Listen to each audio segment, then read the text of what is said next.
When the music ends, that means you can talk. Hello? Hello. How long have we been live for? Since the music ended. Well, I didn't even hear the music. Well, I'm here now. Welcome, everybody, to Geeky Geezers. I'm your host, Agent Boomer. This is Yes, the he Laugher, is. Pacelli. Welcome, everybody. Welcome. Give me a month. I'll be done with school for the summer, okay? You are a bit distracted. I do understand. That's fine. I'm telling you, I signed up for 2 classes this semester, and they have something due for both every week. It's driving me nuts. It's driving me nuts. Give me a Man, you week sign off. up for classes. They expect you to learn stuff and do work. It's Look, crazy. I don't mind doing work. Do I have to have something due every single week?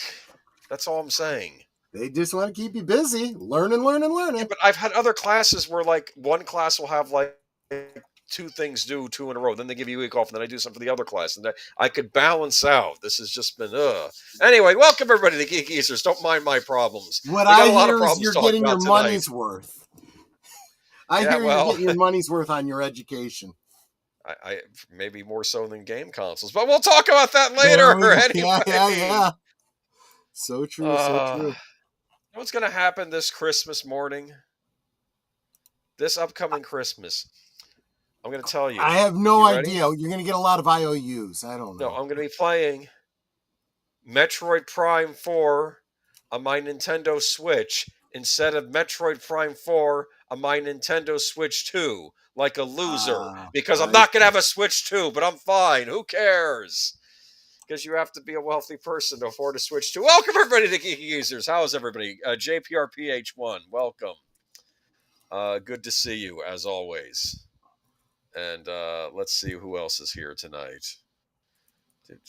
Big Al presents. Have a great stream tonight, my friends. Thank you, Big Al. You were watching a classic last night, the Rankin Bass Hobbit, correct? It was great. It absolutely was. Yes. What's this? Did we get some? What is this? Was this a super chat? Geek flag. I am hearing some change rattling here. Yeah, Nate says, "What's up, old farts?" That is particularly applicable tonight. Yes. Here's what's up. Last week, I was not excited for anything Disney related and very excited for Nintendo stuff. Now I'm excited for something Disney related and not excited for Nintendo stuff. How the world can turn in a week. But we'll get into that. Yeah. And FKHC 2001, otherwise known as Tim, welcome and thank you for the dollar. Yeah, thank you so much. That is wonderful. And I did get your coffee in the mail. Thank you, Troy and Netter. One is a Colombian blend. Yeah, there you go. See, I hope you like it. Yes.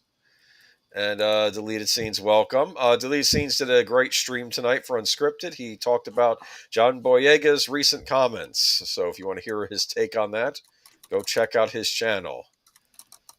And, we none of us were ragging on you, John. I don't know where he was getting that from. Maybe a few trolls. We didn't have a problem with you in those movies. It was Disney that didn't want to give you anything to do in those movies. It's just Joshua V. Welcome.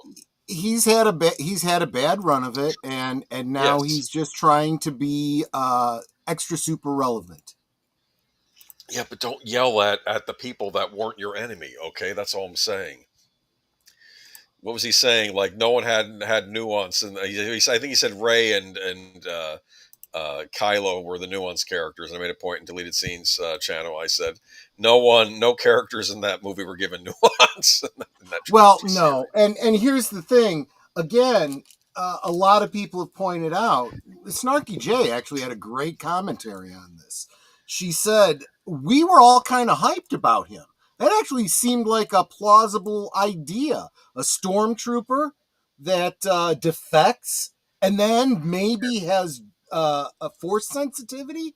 That was a great concept for a story, but don't want to piss off the CCP, so let's minimize this character. Oh, ridiculous! So much for representation, I suppose. It's ridiculous. It's Memorex. Okay, Jesse Gerhardo, D. Pensek, Jonathan Conroy. Welcome. Netter, thank you, Netter, for the Hi, sweetie. I'm sure it's in there. And let me just scroll down. Sorry, this is taking forever. All right. But how about you? Were you excited? We had the big CinemaCon this weekend. We're going to have a couple articles from it, but we may be reporting more on that next week. Absolutely. Welcome, Absolutely. Zootopia. Welcome, Lady Mist. Haven't seen you here in a little while. Always good to see you. She always gives out flowers. Isn't that nice? She is wonderful. She's absolutely that, Yes. as is all the VAR supporters. I super appreciate every single one of you. All right. And Chris P., welcome. And I think that's everyone. Geek Flag with Nate knows activist actors are going to soon find themselves washed up and out of work. Yeah, well, you don't run your mouth. It's like people just want to be entertained. They don't want to get lectures. Daniel Berry Sports Highlights, welcome.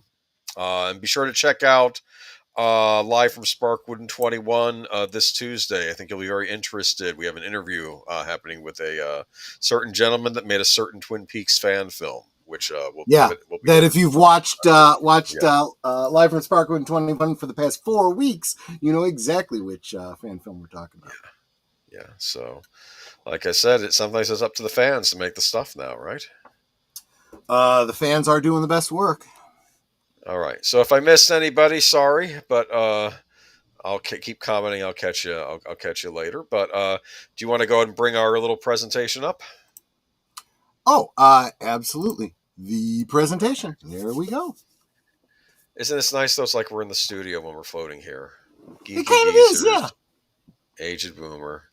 I was telling I have been recommending Queen of Hearts to everybody at work. Great. Yes. Do that. That is so crucial right now. Let everyone know that gives you positive feedback that we are now about to start what do they call it? Crowdfunding for the next one, which I think is going to be even better. We'll talk about that on Tuesday. All right, so Nintendo. I've heard about this Nintendo thing. It's kind of like Atari, right? Kind of. So let's talk about console generations.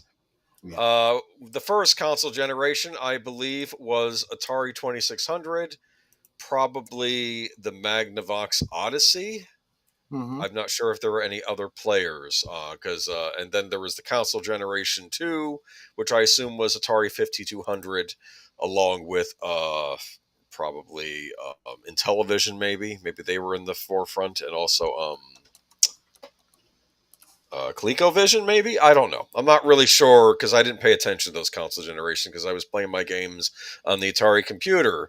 But then the third console generation happened, and the third console war. And we have the Nintendo Entertainment System, released in the United States late 1985, though it really didn't get a nationwide release until 1986. This is a fully 8-bit console, came with 2 controllers. Depending on how you bought it, you might get the little Rob toy robot for the game Gyromite, and it also might come with Duck Hunt, where you would have the gun, the zapper gun, and shoot the ducks on the screen. And if you missed, the little dog, the basset hound would laugh at you. There is a great analog horror on YouTube about that. Oh, really? Or is it a video? Hunt? Is it a video game itself? I forget. Yeah, it's you play as a kid who is playing Duck Hunt, and very, very scary bad things happen if you shoot the dog. Interesting.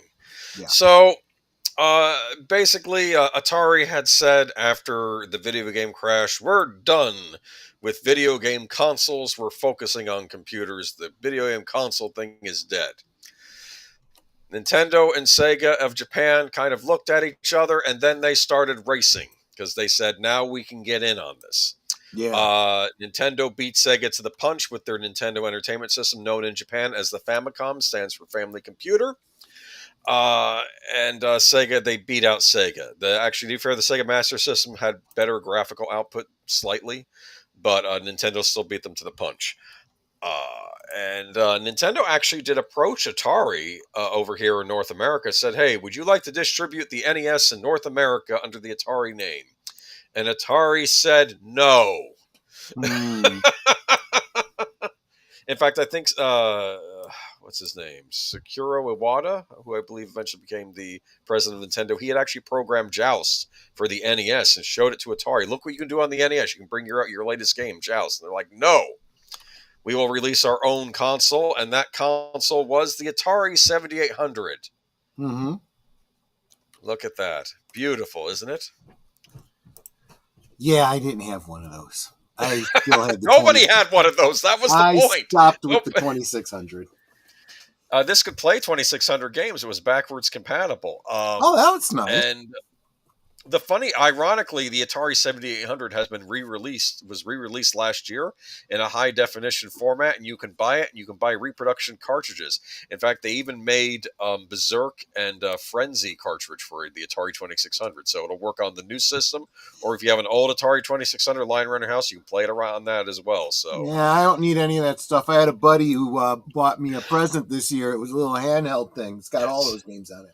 Well, that's the thing. If you like Atari, there's plenty of ways to play Atari. Yes, I got you that Atari handheld. Mm-hmm. But you can also get the Atari Anniversary Collection for major game consoles now, which comes with tons and tons of classic arcade and console games if you want to relive the glory days of Atari. And this was the... hold on. Where is it? Why can't I go forward? Can you hear me? You should be able to, yeah. You try here. I'll take it forward for you. Why don't you go forward while I the figure Sega out Master System? Yes. Page unresponsive. Wait. Okay, there it is. Okay. Thank you. There we are. Sega Master System. This was the Sega's competition. This game was very popular. This system actually was very popular in Europe. So it did well over there. Didn't make a splash in North America, though. Not really popular. The NES ruled the roost. This console became very popular in South America, especially Brazil. People were playing this game system, I think, into the early 2000s. That's how popular it was. Oh, there you go. Nintendo won the console war. Nintendo were tyrants. They had a stranglehold on third parties, said, you want to make a game on one of our competing systems? Well, maybe you don't have to make games on our system. They were rather ruthless. Now let's move on to the second console generation. You want to do the slide? Maybe I can do it. Hold on. There we go. Okay. Super Nintendo. Now you're playing with power, superpower. Look at this. Well, it is kind of an ugly looking console, I'll admit that. They had some American designer design the North American version, and that's what he came up with. Whereas Europe and Japan got like a more traditional top-loading game console, right? You see this thing? Mm-hmm. It's kind of weird, huh? Yeah, but it is what I grew up with. I had to save my piddly allowance for months to get this thing. But I did. And it came with 2 controllers and a copy of Super Mario World. Look at that. Main competitions were the Sega Genesis. Remember Sega? I remember Sega. At least I had a friend who had it, yeah. Now, Sega did something very smart. They came out with the Sega Genesis in 1989 for Christmas season, 2 years before the Super Nintendo in North America. And by the time the Super Nintendo came out, Sega had actually secured a lot of third-party support. So they actually were getting a decent library. Finally, we had someone who could actually compete with Nintendo. They had their own mascot character in the form of Sonic the Hedgehog. You may have heard of him, right? Oh, yeah. Actually, that's the only game that I ever played on that console. So, well, they had a lot of other games, too. I know. Some games came out on both. Yeah. Mm-hmm. Like there was a Star Trek The Next Generation game that came out on both Sega and Nintendo. Do you remember the... I don't. What was it called?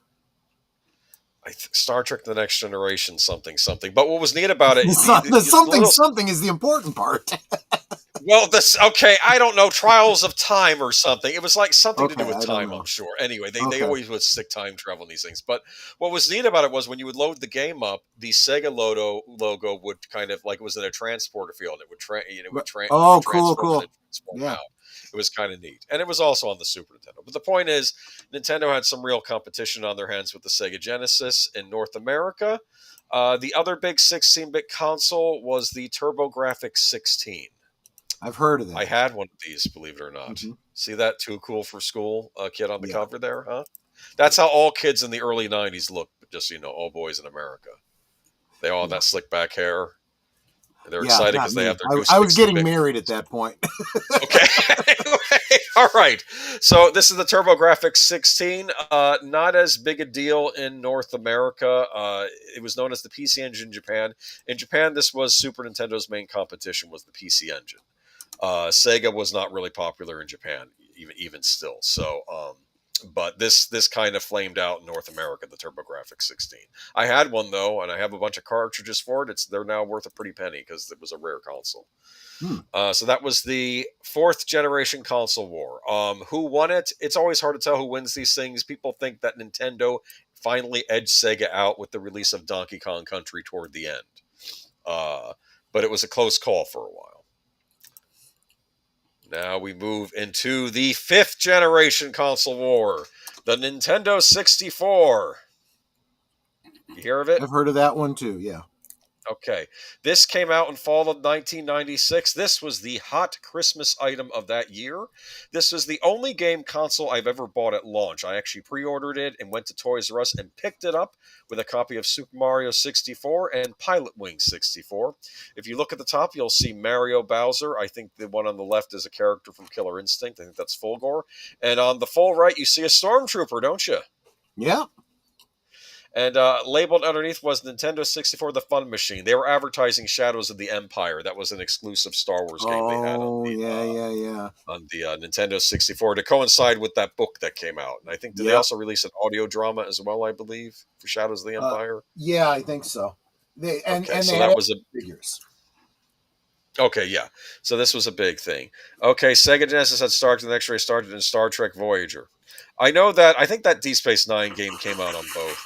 It was rather weird how that happened because early on, Nintendo basically told companies, you want to release one of your franchise games on another console, that's fine, but it has to be a different game. You can't just port over the Super Nintendo version. So Konami, instead of porting over Super Castlevania 4, they just made a whole new Castlevania game for the Sega Genesis. Yes, GoldenEye was the big hit game on Nintendo 64. First, it was Super Mario 64. The following fall, you had GoldenEye, based on the Pierce Brosnan James Bond movie. The following year, you had The Legend of Zelda: The Ocarina of Time. Nintendo I have was played very that good one at, as well. Yeah. Yeah, Nintendo. Great. Yeah, that involved time travel too. Yeah. You could. You had to play a particular tune on the ocarina too. To go back and forward in time. And it was neat because when you would go forward in time, you would be aged up to an adult, whereas in the past you'd be a child, right? You'd be childlike. Right. So it was like you were going back and forth. And when you go into the future, horrible things have happened because the villain won, right? So but what's cool about that game is you can actually set things up to foil the villain in the past and fix it, and set things up from the past to pay off in the future, which I thought was interesting. But yeah, this was the Nintendo 64. Its main competition, though, was... Oh, welcome, Connie Cleary. Always good to see you. All right. And, of course, we all know what Nintendo's main competition was this generation. Go forward, the Sega Saturn. Sega Saturn crashed in the United States, North America, and Canada as well. This system did not succeed over here. I don't think it succeeded in Europe. It did succeed in Japan. For some reason, Japan, they ignored the Master System, the Genesis, but they hopped onto the Sega Saturn. They did like this console. It was the Nintendo 64 in Japan that they didn't like. Prompting the president of Nintendo at the time, Yamauchi, to comment that Japanese gamers are lonely men that like to stay in their bedrooms all the time. Because they didn't buy the Nintendo 64, which was a system that was very popular at like frat parties for its multiplayer, because you could hook up 4 controllers to it. The big winner of this generation was, of course, the Sony PlayStation. When Sega came up with their Sega CD add-on, Nintendo says we're going to come up with our own CD add-on for the Super Nintendo, prompting people that might have wanted that CD-ROM technology to still buy a Super Nintendo. And then Nintendo decided, nah, we're not going to release the CD add-on after all for the Super Nintendo. Ha ha. The company that was going to make the CD add-on for the Super Nintendo was Sony, and they were going to call the CD add-on the Nintendo PlayStation. Basically, Nintendo had shown Sony all their secrets. Sony was hopping mad that they didn't get to develop this add-on for this Super Nintendo, and basically, screw you, we'll make our own console. So, hence the PlayStation. PlayStation was a huge hit all around the world. #1 console. Couldn't do 3D as well as the Super Nintendo, though. This was a 32-bit console. Super Nintendo was 64-bit. Nintendo 64 was 64-bit, but it was hampered by the fact that Nintendo still used cartridges. PlayStation used CD-ROM. You could put as much information as you wanted on a CD-ROM. If you ran out of room, you just put another CD in the set. Whereas cartridges, you can only put so much information on them. True. Anyway, so a lot Sega with blackjack and sexy ladies. Yeah, well, it was late 90s. Okay, turn of the century. Now we're into the 2000s. In 2001, Nintendo released the Nintendo GameCube, their follow-up to the Nintendo 64. I will eventually do a complete GameCube retrospective because this doesn't console look like was a cube. That looks like a trapezoid. Okay, stop with the comments. It's a cube. If it's a cube, if Nintendo says it's a cube, and it had a little handlebar in the back, it was actually very portable. If you wanted to bring it over a friend's house, very easy. Welcome, Orville Nation. Good to see you.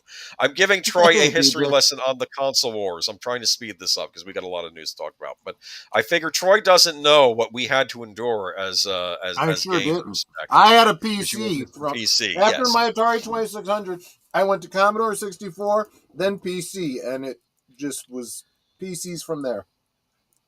Well, now would be the time to become a console gamer, Troy, because consoles now represent all the worst aspects of PC gaming with a few exclusives. Yeah, no, I won't be doing that. It's like they're hampered PCs with a few exclusive. I'd rather just game on a Steam Deck. That's what a lot of people are saying. So it's like the worst of all worlds, is what you're saying. Well, yeah, but we'll get into that later. But this is the Nintendo GameCube. I still love this Nintendo system. It might be my favorite Nintendo console. It had some stiff competition, though, in the form of the Sony PlayStation. Sorry, this is a later model PlayStation Slim. The stupid PlayStation... This is a PlayStation 2 Slim. The PlayStation 2 regular, the stupid box was all black. You couldn't even see what it looked like on the cover. Sorry. This is a PlayStation 2 Slim. Same system, though. And this was the big popular game console. Why did Sony win this console generation? They released their console a year before everybody else. Their only competition was their only competition was Sega's last attempt at a console, the Sega Dreamcast, which promptly bowed out before the GameCube and a new console, a new fighter in this war, the Microsoft Xbox. You can't see the console too well on here, but it was a very large game console. From what I heard, it could crush a small child if it fell on it. Okay, it was a very large. The GameCube was weird because how the extra part can add the GameCube, including special Resident Evil 4 chainsaw controller. I never got the Resident Evil 4 chainsaw controller. I probably should have in retrospect. They had it on pre-order at GameStop. I remembered that. And I did get Resident Evil 4, though. I had that on pre-order when it came out. GameCube had a lot of cool exclusives on it, like Metroid Prime, Legend of Zelda: The Wind Waker, and a few others. They had Resident Evil exclusivity until Capcom decided they didn't have Resident Evil exclusivity anymore. So much for contracts. But it's just love the PS2. The PS2 era had so many great games. And this just shows you, I love the GameCube, but a friend of mine, he gave me a PlayStation 2 he won at a work Christmas thing. So I ended up buying a bunch of PlayStation 2 games and building up that library toward the end. And I have to admit, as great as the GameCube was, the PlayStation 2 might have been a little better. That's how good a console generation this was. You were never hungry. You had tons and tons and tons of games to play, all varieties. You were never bored. Well, guess what? Good things come to an end. Now we get into the next generation, which is the Nintendo Wii. Wii! The Nintendo Wii. The Nintendo Wii, how I hate thee. I will say that Nintendo was struggling, and if they had failed with this, they would have been out of the console business. But this was a huge success. I remember when this came out, people were waiting in line for this and the PlayStation 4, I believe. They came out the same year. This time around, Xbox had beaten Nintendo and Sony to the punch by releasing the Xbox 360 a year earlier. This is the Nintendo Wii. The big draw was the Wiimote, which gave you motion controls, shipped with a game, Wii Sports, and you could actually, bowl with, go bowling and play tennis with your little me characters you made to look like yourself. And big hit at retirement homes. Grandma loved it. Everybody loved it, except for some of us Nintendo fans. And then you had the Nintendo fan diehards that would yell at you for complaining about it. I will This say was about this that no. did Go ahead. have.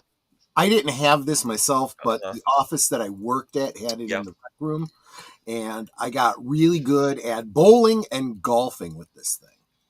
Okay. Like I said, people loved it. I remember the Wii. Here's my big problem with the Wii. This is Nintendo, in my opinion's most underpowered console. Their competition are releasing high-definition game consoles for high-definition TVs. Nintendo felt the high-definition TV thing wasn't going to take off, and they released a standard definition game console focusing on motion controls, so a lot of games had to utilize these motion controls. That's the Wiimote. You could also hook a nunchuck analog stick up to it so you'd hold it in both hands. And you could also get a classic controller plug into it if you wanted to play games the old-fashioned way, but not all games use the classic controller. This console was nothing but frustration for me. And keep in mind that Nintendo kept this thing on the market forever. They kept a standard definition console on the market past the point they were making standard definition televisions. I could buy a Wii, and then I couldn't go into a store and find a proper TV to play it on. People just hooked these things up to the new HD TVs. They would fling the Wiimote at the TV when they were bowling because they thought, I have to let go of the ball. And then the Wiimote hits and cracks their new HD TV on the screen. This happened. That's dumb. Why that's just dumb. Nintendo eventually came out with these straps you could put on the end of the remote and tie to your wrist. So if you let go of the remote, it would still be attached to your wrist. They realized later on they had to come up with a solution to that. You can't fix stupid. You really can't. Yes, but were there any lawsuits for that? No, I wouldn't be surprised if there were. But I mean, that's like the cat jumping at the TV trying to catch the bird on the screen. Yes. Well, I have picked on the Wii, but there were still some great games on this. You got not one, not two, but three new Super Mario games. One was a 2D Mario game called New Super Mario Brothers Wii. And some people believe Nintendo came up with that title because they figured someone was going to go into a store and ask, do you have the new Super Mario Brothers for the Wii? So we'll just call the game New Super Mario Brothers Wii. Get it? Oh my gosh. Crickets. Yeah, okay. Why not?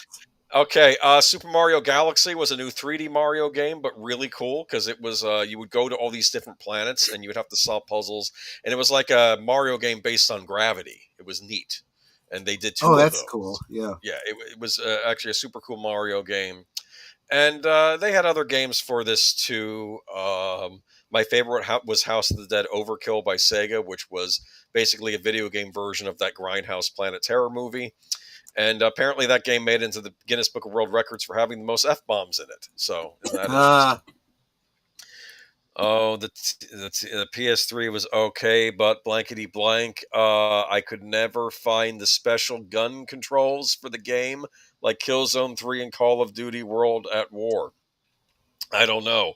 I'm just thinking, are you thinking of that? I know that Sony released a motion control adapter thing with the glowing knobs on top for the PlayStation 3. Let's talk about Nintendo's competition.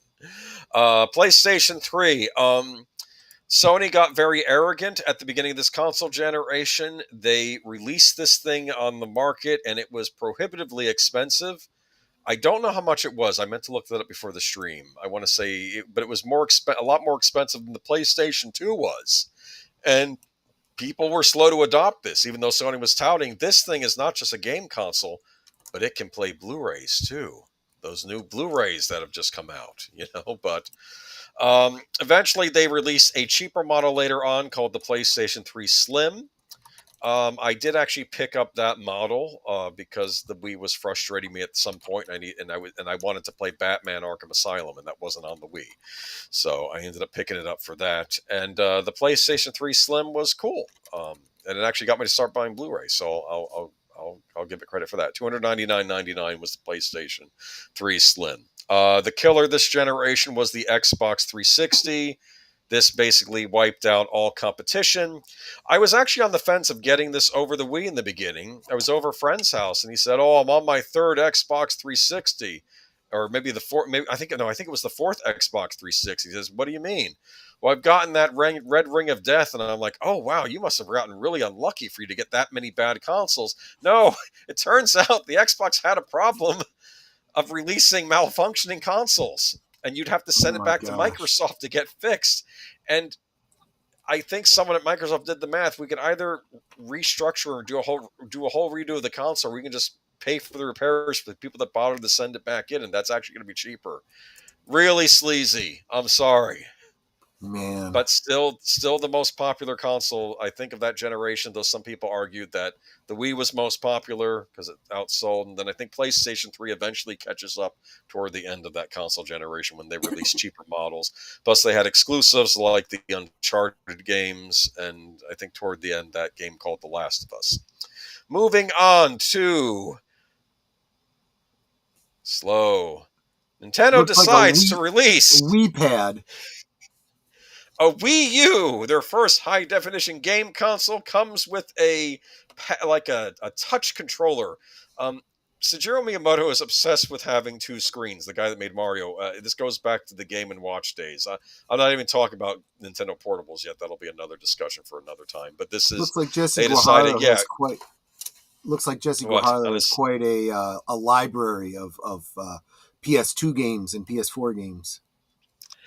I have a lot of PS2 games too. One of my favorite PS2 games is actually Burnout 3 The Takedown. I don't know if you have that one. I would look into picking it up if you didn't. That game was all about crashing your car. Let's be honest, when you play a racing game, you just want to crash your car, and they decided, let's just build a game around that. Thank you so much. I think it was Criterion Games made that. Beautiful game by EA, back when EA made games I wanted to play. But here we go, the Wii U. This thing came out, and oh my goodness. I don't want to say it flopped hard. It flopped hard. Oh my goodness. People said that people were confused. They thought it was an add-on for the Wii. They didn't realize it was a whole new console, a Wii successor. I've heard that argued. Yeah. I was looking into getting it, and I just couldn't do it. The only game that looked appealing to me was Rayman Legends. That was supposed to be a Wii U exclusive, and then Ubisoft announces, oh no, it's coming to Xbox 360 and PlayStation 3. Well, I have a PlayStation 3, so I'll just get Rayman Legends on that. So I didn't bother picking up a Wii U. Oh no, this thing did terribly. Nintendo was really hurting at this point, and Nintendo basically had to admit, we made a mistake.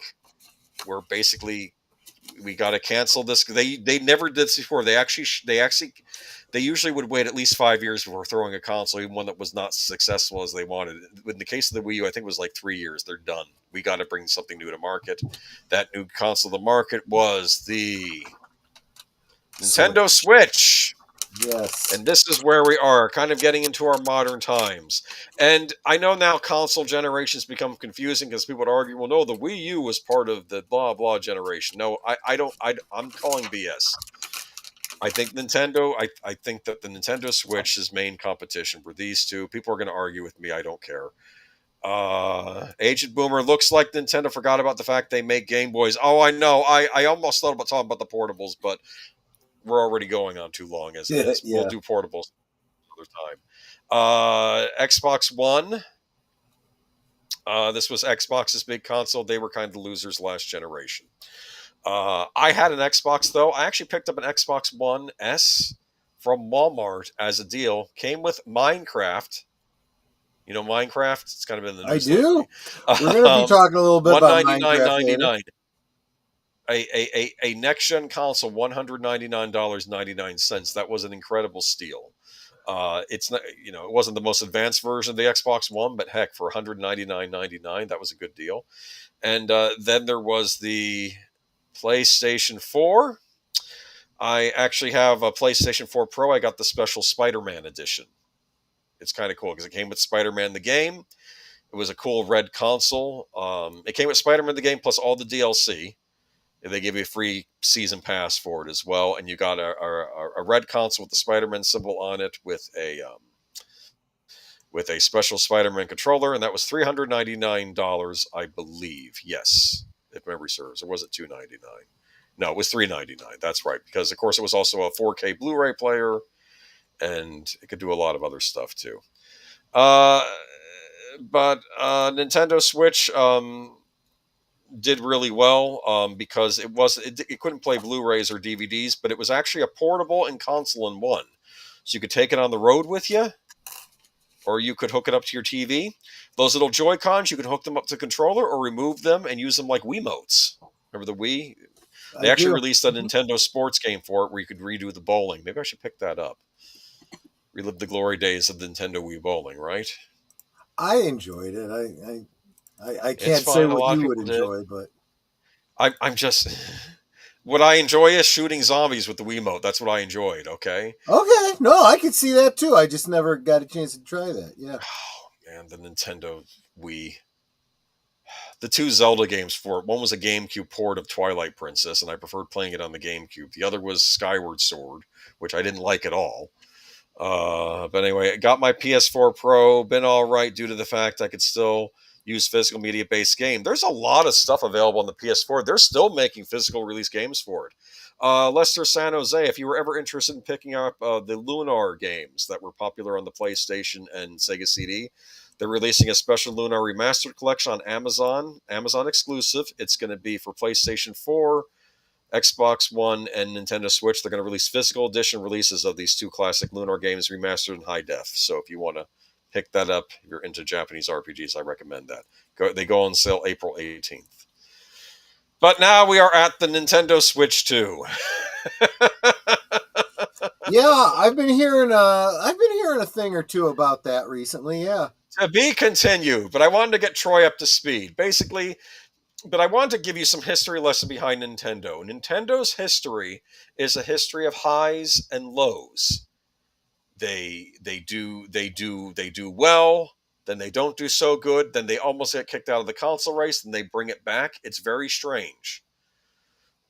The little company that could. Do you know how much you could get a GameCube for when it was struggling? Nintendo was selling them for $99.99. Sometimes they would give you a game with it. And then their console games, they would come out at $49.99, but then if you wait a few months, they'd become what we call a player's choice game, $19.99. And then you go down to Circuit City for the 2 for $30 sale. And then you could pick up Metroid Prime and The Legend of Zelda: The Wind Waker for under $30. Times have changed. Times have really changed. We're going to get into that tonight, let me tell you. To be fair, Sony and Microsoft did the same thing. They would release greatest hits of their games for like $20. Really neat. Here we have but the Nintendo Switch. But I want to bring up Nintendo Switch 2, and as far as I'm concerned, their main competition now is PlayStation 5 and Xbox Series X, which looks like something out of a Doctor Who episode. But what do I know? It does. The little rondelles, exactly. It's actually shaped like a tower, and that's supposed to be where the fan stuff comes out of on the side, and you could. So it's still not shaped like a box. It isn't, actually. That's why I didn't pick one up. I'm happy with my next one.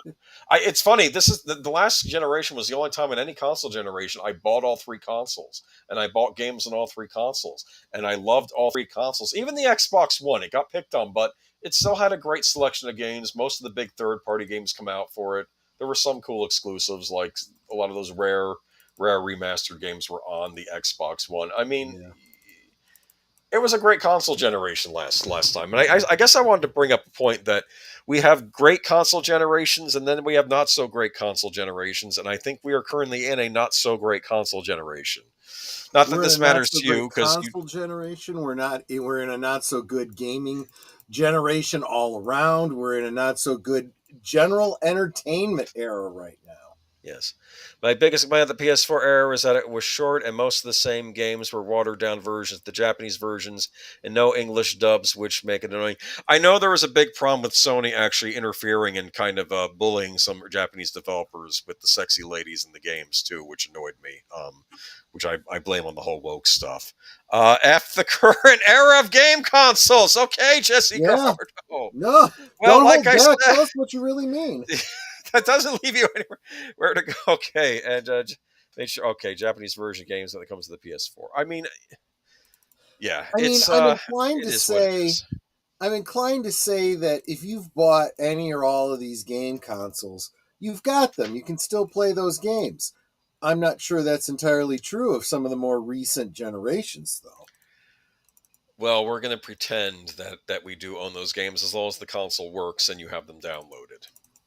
Or if you have the physical copy, which probably about half the game was on the disc. I'm sorry, let's move on to later news tonight. Let's get into the news now, though. I'm just giving you a history of game consoles, so I was to bring you up to speed to where we are. We'll see. Hopefully I didn't bore the audience, but let's move on. Val Kilmer, 65. Yeah. I can't believe it. I know. I have to say, I would recommend you watch Top Gun Maverick some point in the future, because you sort of get I don't want to spoil the movie for you, but they address Iceman in it, and they do it in a very touching way. Okay, that's all I am looking forward to that. And tomorrow night, the members on my channel that can make it, we will be watching his man. He as Morrison. He's the one that introduced me to the Doors. When that came out, I mean, I knew of the Doors, but I really got into their music from that movie. And looking at him versus the archive, footage of the band and whatnot, I'm like, my gosh, he really looks like him. It's amazing. And then you look at Tombstone, right? And he just did an incredible. I mean, you know how I am with historic pieces. If you're going to play somebody, I want to believe that you are that person and not this actor. And look, Val Kilmer, you recognize Val Kilmer from the roles he was in, but you would quickly forget it was Val Kilmer as you're watching that movie. That's what a good actor does, Yeah. And it's just, I remember him from what do you call it? I remembered him from the Real Genius. Wayne's World movie, Wayne's World 2. I'm kidding. Oh, okay. Jim Morrison was in Wayne's World 2, remember? Yeah. Not really, though. But anyway. But yeah, I mean, but yeah, let me yeah, go ahead. Read the article. Real quick, I want to say hi to Real Wade Nation Gaming, who's looking forward to our talk about Tron Ares. Yeah. Did you watch the trailer for that, just out of curiosity? I did not. It's okay if you didn't. Okay. Well, we'll talk about it anyway. Let me just bring this up. Sorry. Give me a minute then. I also did not. Well, we'll get to that when we get to Tron Ares. Yeah. But hold on, give me a moment. Sorry, I'm having some technical difficulty here. The hamster fell off the wheel. He's got to get his computer up and running again. Yes, that's what it's feeling like lately. I need a new computer. I think probably over the summer I'm going to look into getting something new, and that'll probably be just for streaming. I think that'll just be for streaming. Are you going to get an actual computer or a Mac? What do you have against Macs? Let's talk about Velcro. All right, hold on. Sorry about that. Give me a moment. Sorry. You're having a moment. I understand. Yes. Well, anyway, Val Kilmer dead at 65, though. It's. I mean, when did you know he was ill? Well, I knew. I guess I didn't know until the filming of what do you call it? You just said it. The Top Gun Maverick. Because I was hearing the behind the scenes about how they were going to do an homage to him in it and whatnot. I was like, wow. But am I correct? It was throat cancer? You know what? Yeah, I got the article up if you want me to read it. I have it up now too, but maybe why don't you read it for now, and then I'll sure for the other ones. All right. So Val Kilmer, star of Batman Forever and Tombstone, dies at 65. I understand why they go with Batman Forever, but that's really not one of his best roles. It was an okay role, but, well, we'll get into it. Val Kilmer, who played Bruce Wayne in Batman Forever, channeled Jim Morrison in Oliver Stone's The Doors and starred as the tubercular Doc Holliday in Tombstone. Died Tuesday in Los Angeles. His daughter Mercedes told the New York Times the cause was pneumonia. He was 65. He had been battling throat cancer for several years.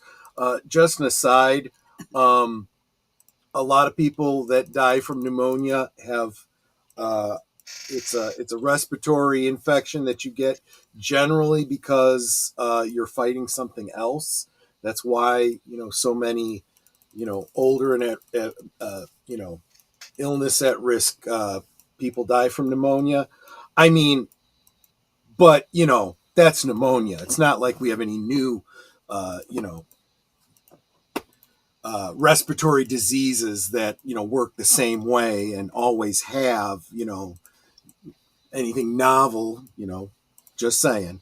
Anyway, Kilmer reps did not immediately respond to Variety's request for comment. Yeah, he was kind of baby-faced, wasn't he? The baby-faced blonde actor had a solid run as a leading man in the volatile reputation in the 80s and 90s, starring in Top Gun, Real Genius, Willow, Heat, and The Saint. Yeah, I'd forgotten about The Saint. He returned briefly to screens in 2022's Top Maverick, although he could no longer speak due to his cancer. In 2021, a documentary of his life, Val, was released. His son provided the actor's voice, and the film utilized hundreds of hours of video he had recorded over the years, giving a revealing look at the sets he worked on and showing the actor to be an introspective thinker and with an artist's soul. Kilmer took over for Michael Keaton for Joel Schumacher's 1995 Batman Forever, receiving mixed reviews for his take on The Dark Knight. He was replaced by George Clooney in 1997's Batman and Robin, a notorious flop that nearly killed the franchise. Well, it kind of did kill the franchise for many years, but that's beside the point. The New York Times said of the Batman Forever, the prime costume is now worn by Val Kilmer, who makes a good Batman, but not a better one than Michael Keaton. After reportedly turning down the role in Francis Ford Coppola's The Outsiders, Kilmer broke out with a starring role in the 1984 spy spoof Top Secret, in which he played a rock star and sang his own songs. Following his turn as a brainy college student in the 1985 sci-fi comedy Real Genius, he became a major star, appearing opposite Tom Cruise in the worldwide hit Top Gun. Kilmer met his future wife, actress Joanne Whaley, on the set of Ron Howard's fantasy film Willow, and they appeared with her in Kill Me Again in 1989. One of his most memorable roles was playing the charismatic and doomed Morrison in Oliver Stone's 1991 The Doors. Kilmer memorized the lyrics to all the Morrison songs before his audition, and he immersed himself in the role, wearing clothes similar to the singers for close to a year. Roger Ebert wrote of his turn as Jim Morrison, "The performance is the best thing in the movie, and since nearly every scene centers on Morrison, that is not small praise." After Batman Forever, New Line persuaded him to come on board the troubled production of The Island of Dr. Moreau, with Kilmer tangled with both the film star Marlon Brando and director John Frankenheimer. Frustrations on the production mounted when Brando refused to come to the set, and the documentary Val revealed a tense set where crew members grimly joked about Brando's stand-in named Norm. Frankenheimer, the second director to work on completing the film, reportedly said, "There are two things I will never, ever do in my whole life. The first is that I will never climb Mount Everest. The second is that I will never work with Val Kilmer ever again." In the 1990s, Kilmer, again, see, I would have thought he'd have said Brando, but okay, that's just me. In the 1990s, Kilmer starred in Michael Apted's Western Thunderheart and The Real McCoy, and had a small but memorable role as an Elvis-like mentor in Tony Scott's True Romance. His role as a sardonic Doc Holliday in Tombstone in '93 was one of his most beloved performances, and in 1995 he appeared in Heat alongside Al Pacino and Robert De Niro. He went on to star in The Ghost and the Darkness and the forgettable remake The Saint. Yeah, see, I did forget about it, which he shot instead of returning as Batman in Batman and Robin. I don't know. I think he probably, made the right choice there.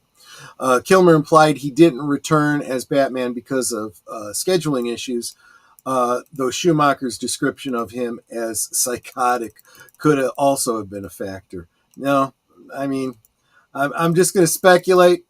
I would have distanced myself from those Schumacher films too. Once would have been enough for me as well.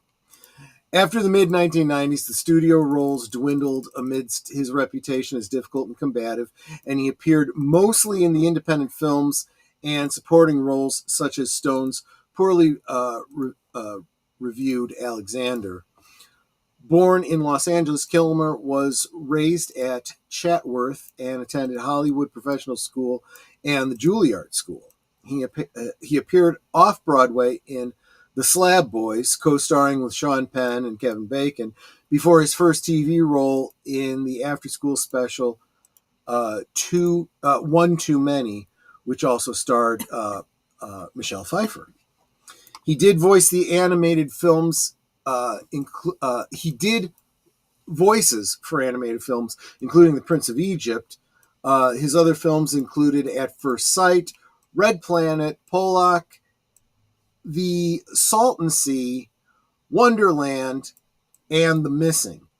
Kilmer continued working in films, including Kiss Kiss Bang Bang with Robert Downey Jr., Deja Vu with Denzel Washington, Bad Lieutenant, Port of Call, New Orleans, and The Snowman. A lifelong Christian Scientist, Kilmer was unwilling to confirm his cancer diagnosis when it was revealed by Michael Douglas in 2016. He continued his fascination with Christian Science founder Mary Baker Eddy, with his love of Mark Twain in the screenplay that featured the two figures. He toured the country with his one-man show Citizen Twain for several years, which incorporated film and live readings of the humorist's work. In 2012, Kilmer received a Grammy nomination for Best Spoken Word for an audio production of Zorro. His memoir, I'm Your Huckleberry, named for a line in Tombstone, was published in 2020. Kilmer lived for many years on a ranch in New Mexico, where he continued to own land after selling off most of the ranch. He also painted and helped oversee theater programs for high schoolers to perform Twain and Shakespeare. He was divorced from Watley in '96, and he's survived by a daughter, Mercedes, and a son, Jack. So there you go. There you go. I'm back. Yes, you are. Just perfect timing. I just finished up the article. Sorry about that. Okay. No worries. No worries. It not happens. happen again. All right, but I have the notes already. Rest in peace, Val Kilmer. Did anybody else have any fond memories in the chat? I remember him from Top Secret. You might. I know you're a fan of that one. Yeah, I really loved more than Top Secret, though. I really loved Real Genius. His character in that was one I just really wanted to emulate, and I knew guys like him that were just way too smart for their own good, but really, really did not apply themselves scholastically. But he was brilliant in that movie. Remember Mhm. when he did the test and he knew the professor hated him? He says it's an A, even though he knew he was probably going to fail because the teacher had it out for him, right? Yeah, But exactly. And I remember the big house filled with popcorn in that movie. Remember that? That was brilliant. That was absolutely brilliant. And I love the bit where the kid says to him, I had a dream last night. He goes, oh, is it the one where you're standing on a hill surrounded by women in Greek robes throwing pickles at you? He's like, no. He goes, oh, maybe it's just me then. You know what? But I like that though, because it's the idea was that other kid, he was too uptight, right? Because part of the problem though, he's a prodigy, so he's in there too young, right? So right, exactly. He's of course awkward. He had a lot of great, very, very smart lines, like like in the immortal words of Socrates, who said, "I drank what?" And that requires you to know a little bit about Socrates. He was a really good Bruce Wayne and an okay Batman. Well, maybe George Clooney, but I felt like all the Batman actors, I don't think I've had a problem with most of them, except I think the scripts they were handed weren't always the best, right? I agree. I blame the scripts and the directing more than the actors. Right. I also feel like I would have been fine with all three of them. I didn't like them changing them so often. See, there was no, there was no follow through. It's like, oh, we got someone else playing Batman already. Can you imagine if you had James Bond and it was Sean Connery, and then every James Bond after him got one try at it. You got Warner Lazenby, Brothers you got botched that series. Oh yeah, big time. He was a really good Bruce Wayne, yeah. But I'm just saying, he was a very underrated actor. He was in a lot of. One of my favorite movies he was in is called The Salton Sea. You ever see that? Yes. I didn't see it. I know of it. Yeah. Netter may want to check that out. She's a Vincent D'Onofrio fan, right? Oh yeah. Oh. He's one of the villains in that movie. He does villains well. What is he, a meth dealer or something? He snorted so much stuff that his nose disintegrated, so he wears like a fake nose. Wow. And they call him Pooh Bear. Wow. He's a real psycho in that movie. He's not even the main bad guy. He's some other guy, but like it's a great kind of I want to say like a noir mystery type movie. Sure. It's really good. If you're in the mood for like a crime movie, I recommend Salton Sea. He plays a jazz player, or is he a no good tweaker, or is he both? Is he none of these people? You understand? It's an interesting movie. Another death this week, though.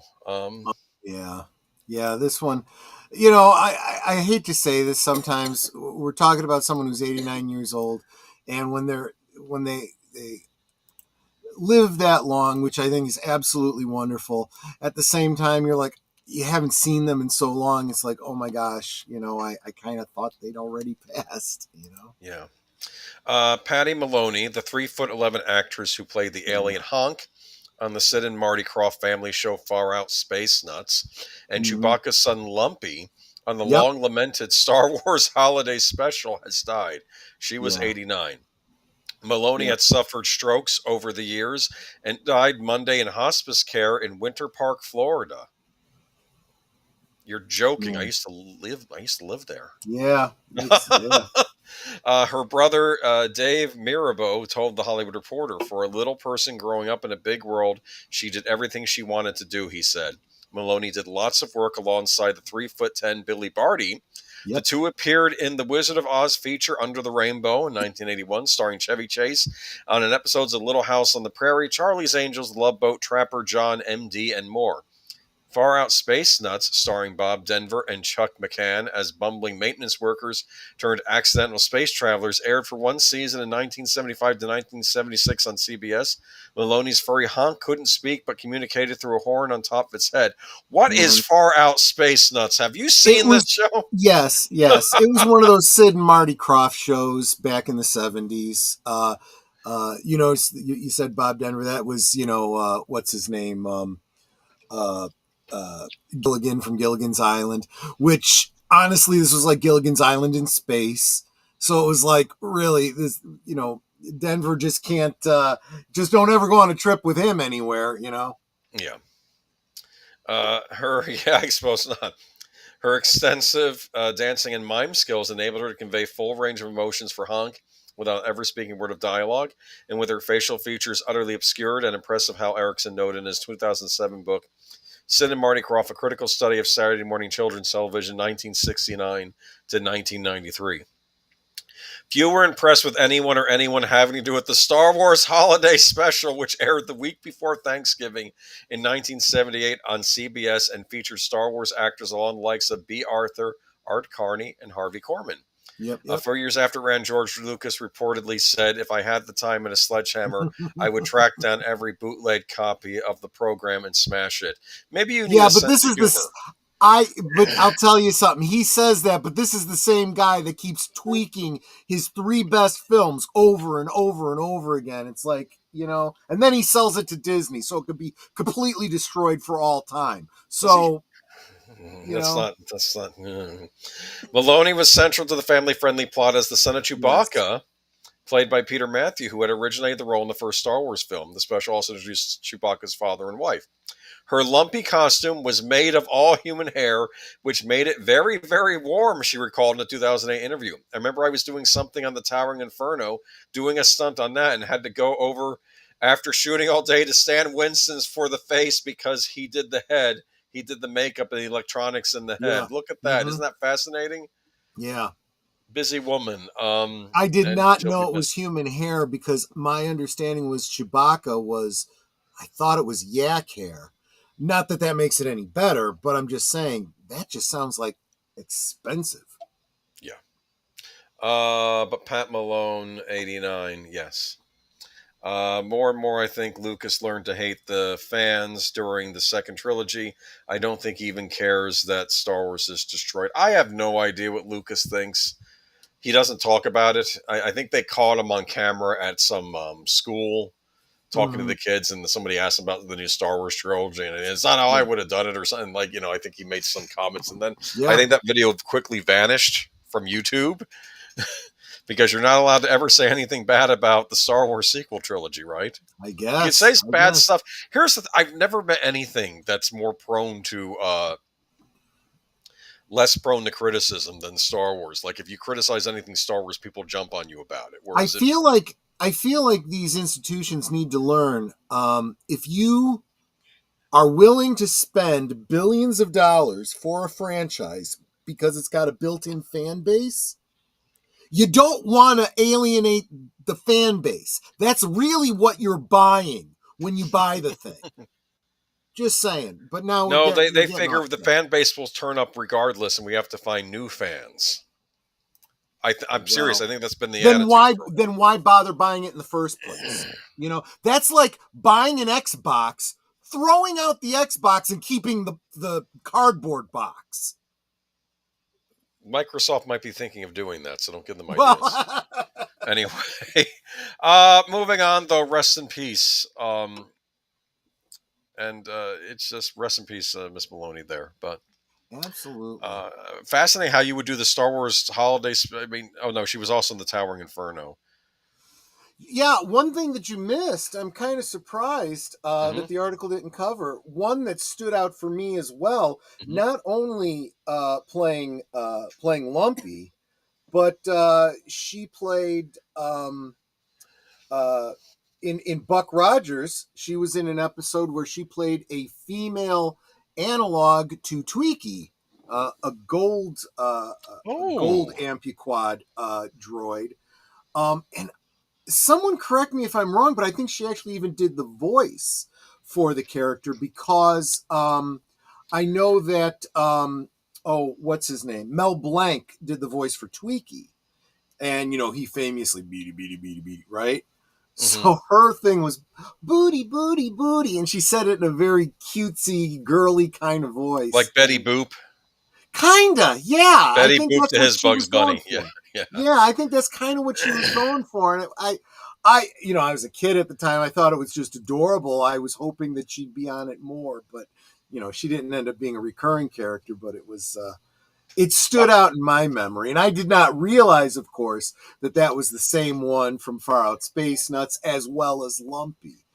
Because it's the curse of the actor that's always behind the mask, right? You don't realize that these characters that they're playing that you love so much, it's the same person. You don't recognize the actor. I mean, how many people, for example, we were talking about Chewbacca, how many people that weren't diehard Star Wars fans would have recognized Peter Mayhew? Well, yeah. I mean, yeah, he was a really tall guy. And by the end of his life, he was walking with a cane, and his cane was like a lightsaber cane. So it kind of would probably stand out, but still, you don't recognize the face so much. But But anyway. No, I mean people that can recognize Anthony Daniels now too, I think, right? So I mean, that's true, yeah. And that is the one thing I will say about the more recent Star Wars. They went out of their way to make sure that the actors whose faces were not being seen got some other ancillary role where they were. For example, Anthony Daniels, who played C-3PO, and Ahmad Best, who played what's his name, Jar Jar Binks. They are playing officers in the pub when the Jedi come in and they run into the bounty hunter and everything. And so they got action figures of themselves as those characters, like with their face. So a lot of fans have kind of done like head swaps so that you have like the C-3PO head with Anthony Daniels, C-3PO's body with Anthony Daniels' head on it, or Jar Jar Binks with Ahmad Best's head on it. So you can say it's like a behind the scenes type of character. So. Huh. That's something else. I'll have to check that out. Yep. Yep. All right. Anyway. Moving on to the news of the night. Superman footage has either leaked or been released on purpose. I guess it's been released on purpose. Yeah. So this is an interesting little story. Okay. So when I first saw this, it was coming out as it was leaked because it was first released by James Gunn on X. So the first thing I did was I went to his X account, watched it, and then copied it down in case that it got taken away. So that if he wasn't authorized to put it out, or he wasn't supposed to have done that, I could say, okay, well, here you go. But no, then after that, it turned up on DC Comics, or DC, DC's YouTube page. So you can find it there as well. And I don't even know what to call it. Is it a trailer or is it a preview? It's like a whole 5-minute scene. So yes. it's anyway, you can go ahead. The article probably describes it.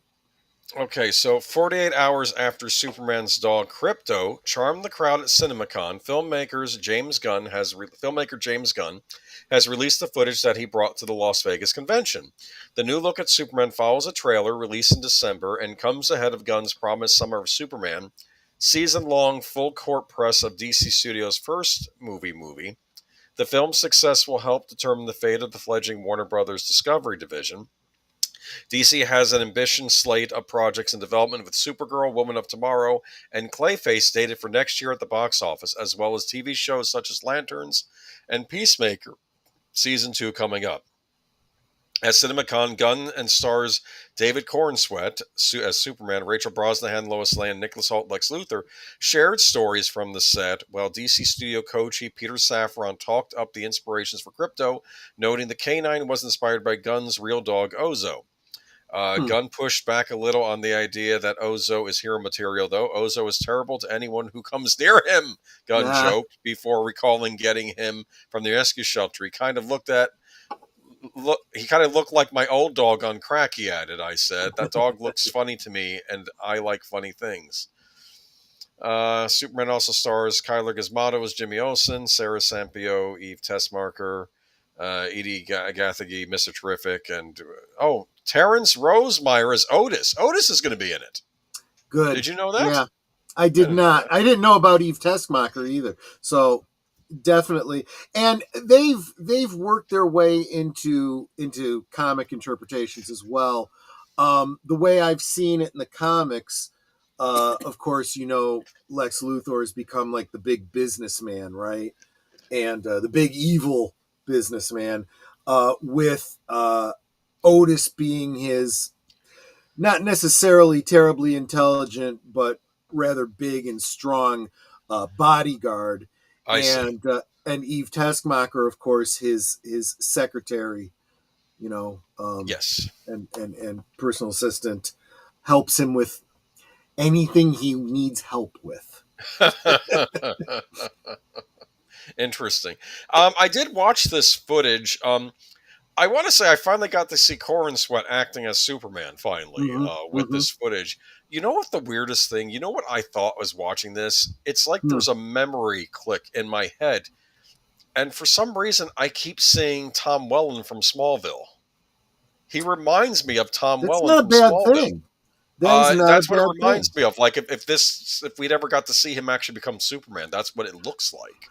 I've always said that if you're going to do a good current interpretation of Superman, there should be times throughout it where you are caused to think of your favorite previous iterations of Superman. Yeah, because I'd always wanted to see Tom Welling be Superman, but it happened at the very end of the show. I hate the whole concept of Crypto the Superdog, says Geek Flag. Well, I've never really seen him done. I mean, I've seen like he's made brief appearances in some of the animated things. He's been in a lot of the animated, especially the earlier 70s cartoons. Right. He's obviously been at least up through Crisis on Infinite Earths. He was ubiquitous in Superman comics. I'm sorry. You don't have to like him, but he is a huge part of Superman lore. He's as much a part of Superman lore as Supergirl and, Jimmy Olsen, Well, he disagrees. He doesn't think he looks like Superman. Well, what I was trying to say is he reminds me of Tom Welling from Smallville. Now, maybe that was just me in the moment thinking that. Maybe I'll think differently if I see this movie from front to back. But we did get to see the Fortress of Solitude in this 5-minute clip. That did look pretty cool because it kind of it's kind of hidden, like it's hidden, then it comes up out of the ground. It makes sense, right? Satellites now and everything. It's very clear that they want to evoke the Fortress of Solitude from the Donner era, but at the same time, this idea of it just sitting out there where anyone could see it, back in the 50s, 60s, 70s, the idea of a fortress at the North Pole in the ice, who could possibly get to that and who would want to? But now you're absolutely right with satellites and supersonic planes and all this kind of stuff. Yeah. I mean, Google Earth could see the Fortress of Solitude. That's not very solitude. So I did like this concept. I think the comics had played around with the idea of a holographic imager that hid it, kind of like a cloaking device kind of thing. I see. But yeah, I thought it was really cool. And the Superman robots, which there's some James Gunn humor in there where he says thank you, and there's like, oh, he's thanking me. I can't really register your comment though. I'm just a robot. I have to do what you ask me. And therein lies. Look, the only thing I'll say is he at least looked annoyed when the robot said that, right? So at least he's acting like Superman. But there's that Gunn humor. Go ahead. I'm sorry. But I have no problem with the joke, but the joke is then immediately countermanded by another joke. And it's like, look, in your own lore, be consistent. So you have the one robot say, oh, I don't really feel emotion, so there's really no need to express gratitude to me or whatever. And then, oh, by the way, here's this female robot, number 12. She's new here. She's like, pleased to meet you. And he's like, pleased to meet you. And she's like, looked at me and she giggles. And it's like, so do they have emotions or not? Is she a newer be model? consistent And here. how do they have genders? Well, our robots have genders now. Your Google talks with a male voice, and our Alexa talks with a female voice. So I don't really have an issue with that. It's just, I don't know. We'll see what they decide to do with it. But it's we'll see how this turns tighten out. up your writing, guys. I'm still mixed on this because there are things I like and things I don't like. Yeah. I do think they're going with and from what I've seen, it actually would make the whole cast of how many characters in this make sense if it's like they're doing multiple stories in one movie. So you're gonna have one where he has to team up with the guy, a simple single Superman movie, which I think I would prefer. But Gunn's doing his own thing. We'll see if it's a disaster or not. Yeah. Another thing I will say, and this, it might actually be a good lead into our other Warner Brothers talks here, but Warner Brothers needs to do, well, actually all of the entertainment industry needs to start looking at their IPs and thinking through, do these IPs have any future if you don't bring in children and families?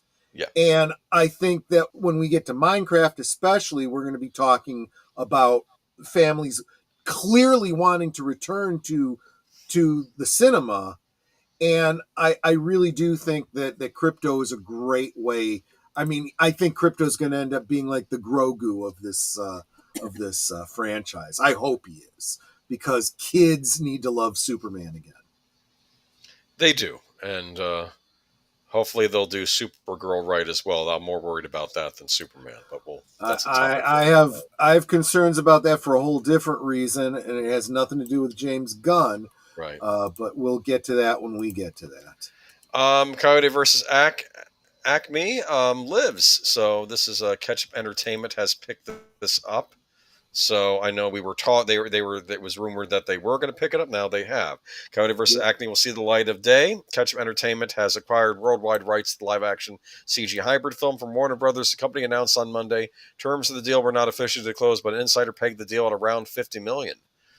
I'd say that's probably a good deal potentially if this can bring in. Think about it. Yeah, absolutely. Especially if you could just sell it to Netflix later on. They might make money off of this. I don't know. What do I know? Anyway, directed by no. Wait a minute. Let me think about what you just said. So you're looking at them making money coming and going, right? They release this, they make their money, then they license it out, make money there. Hey, maybe they even release it on physical media, make money there. Can you imagine that? Why did nobody ever think of this before? Multiple revenue streams for the same property. Maybe I should pick up the DVD of this just to stick it to Warner Brothers. I don't know. Directed by Dave Green, the film centers on Wile E. Coyote as he takes legal action against the Acme Corporation for the countless faulty products that have hindered his relentless pursuit of the Roadrunner. I thought that was a brilliant idea from the beginning. As soon as I heard that, I'm like, that's genius. A courtroom drama, yeah. John Cena, Lana Condor, and Tony Bell. The acquisition comes as a sigh of relief to Green and the filmmakers, but also the creative community at large, who responded with shock and anger at Warner Brothers' initial decision to shelve the movie. The Rap exclusively reported last February that after seeking $75 million to $80 million from buyers like Netflix, Amazon, Paramount, to no takers, Warner Brothers was looking to permanently shelve the movie to make $35 million to $40 million from tax write-offs. So they'll get more than they would have gotten for it as a tax write-off. Right.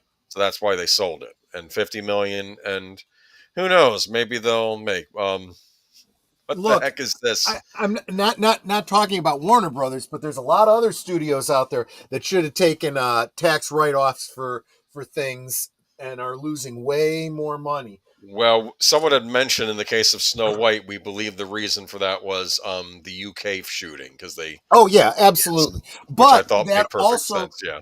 That also underscores why maybe those tax incentives in the first place are not such a good idea either. Remember, whenever you are doing business with the government, whether that's to take a tax write-off or to get a tax benefit, you then subjugate yourself to that government.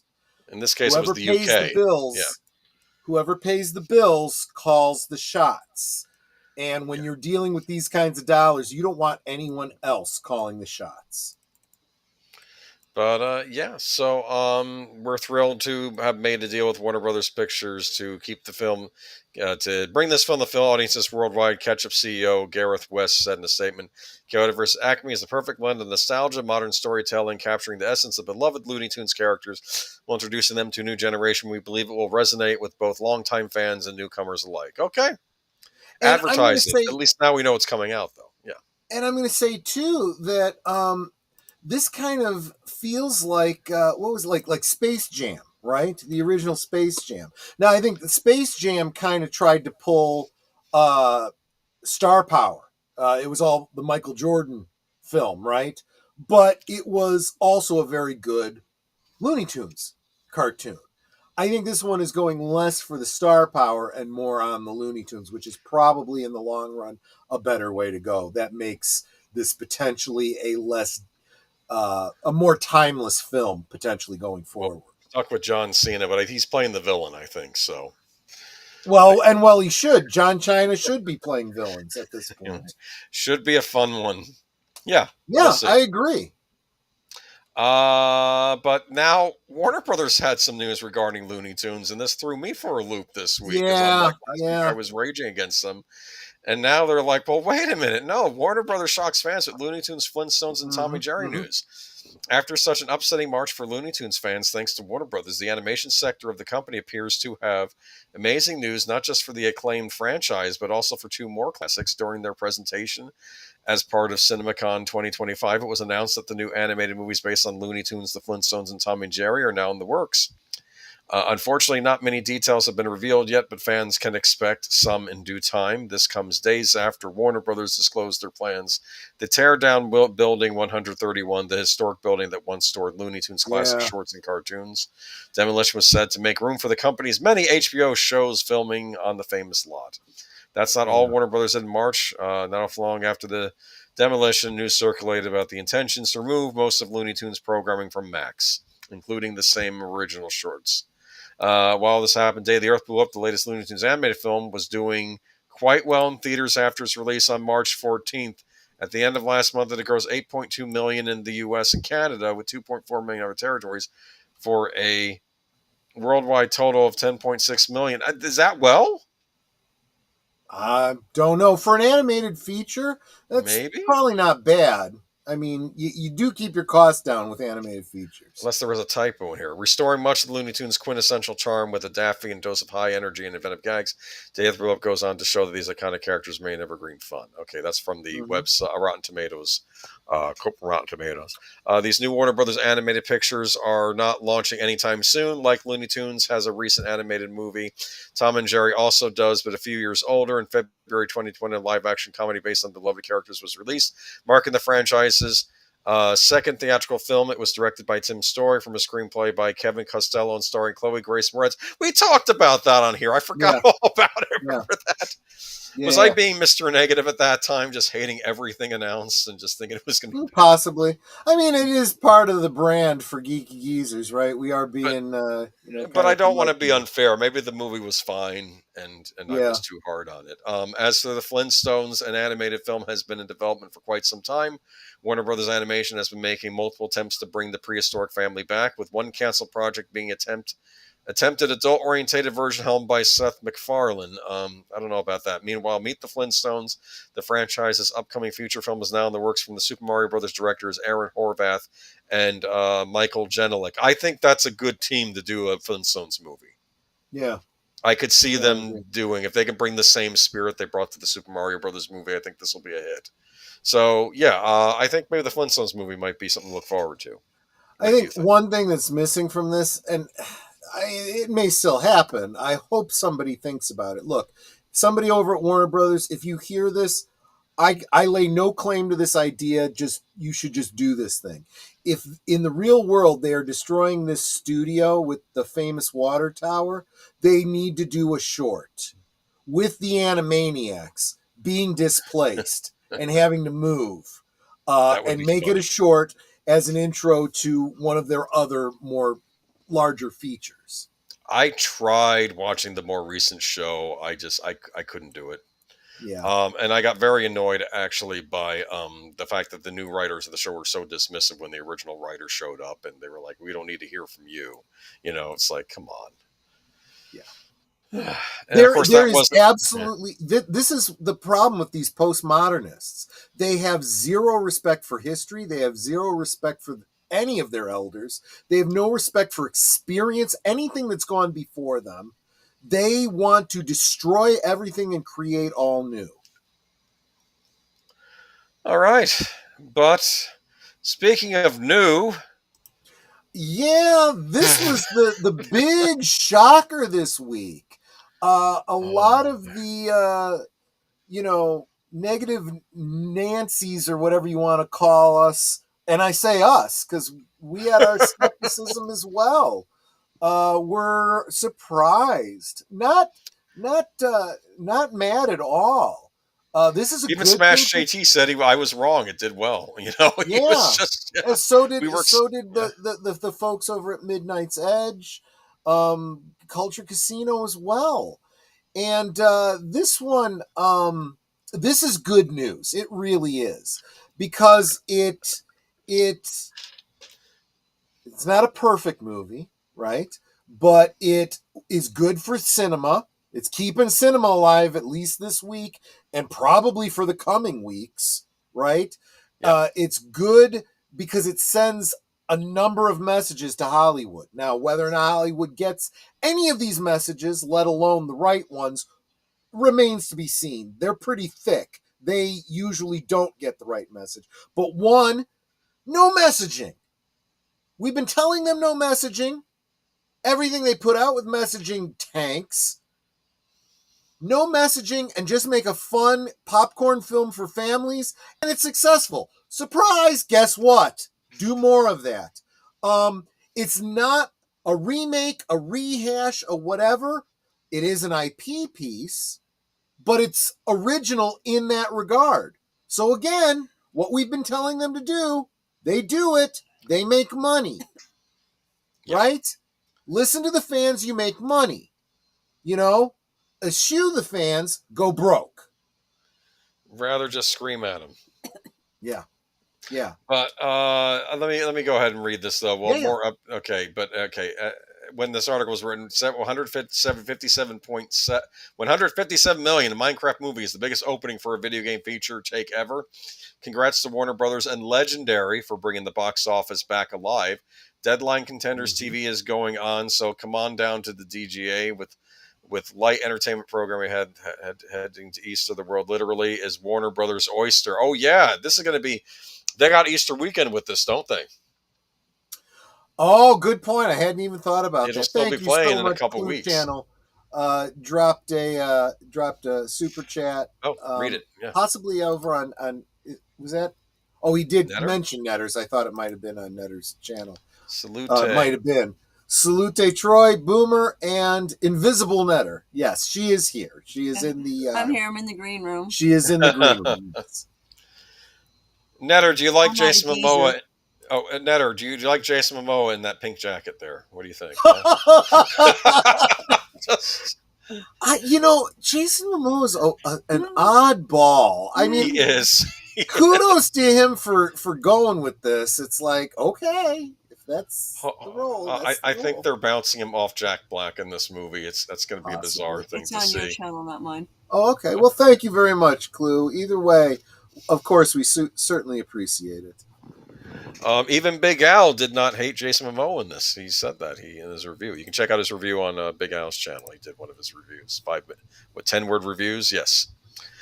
And I don't know. I mean, we were all predicting, and I think this may have saved somebody's job over at Warner Brothers. So I would imagine so. Said Warner Brothers Motion Picture Group co-chairs Mike DeLuca and Pam Abdi, who fully greenlighted this feature after it was a long time in development at the studio. We're absolutely overjoyed. A Minecraft movie has been so warmly received by audiences around the world, and extend our congratulations to Jared Hess and his filmmaking team, Legendary, Vertigo, Mojang, and other phenomenal cast led by Jason Momoa, Jack Black, Emma Myers, Sebastian. They're happy about this. We'll see. Right. I don't know if it'll save their jobs, but at least now they have a defense, right? Right. That's true. A Minecraft movie's decade-long journey to the screen was overseen by great care by WBP's Jesse Ehrman and his team, and we are thrilled their efforts have resulted in such a tremendous response. The inventive marketing campaign led by Dana Nussbaum, Christian Devine, John Stanford, and their teams, along with strategic global distribution plan laid out by Jeff Goldstein and his team, have led to a spectacular result. We extend our thanks to them in every division across Warner Brothers Discovery who supported this film for their incredible work. Let's be blunt, Warner Brothers Discovery has needed a hit because they were getting absolutely. hammered. Absolutely. Late night, though, Warner Brothers' Legendaries, a Minecraft movie, keeps growing today. It's well worth north of $57 million. That puts 3-day, $145 million. But don't be surprised if Warner calls the higher tomorrow morning.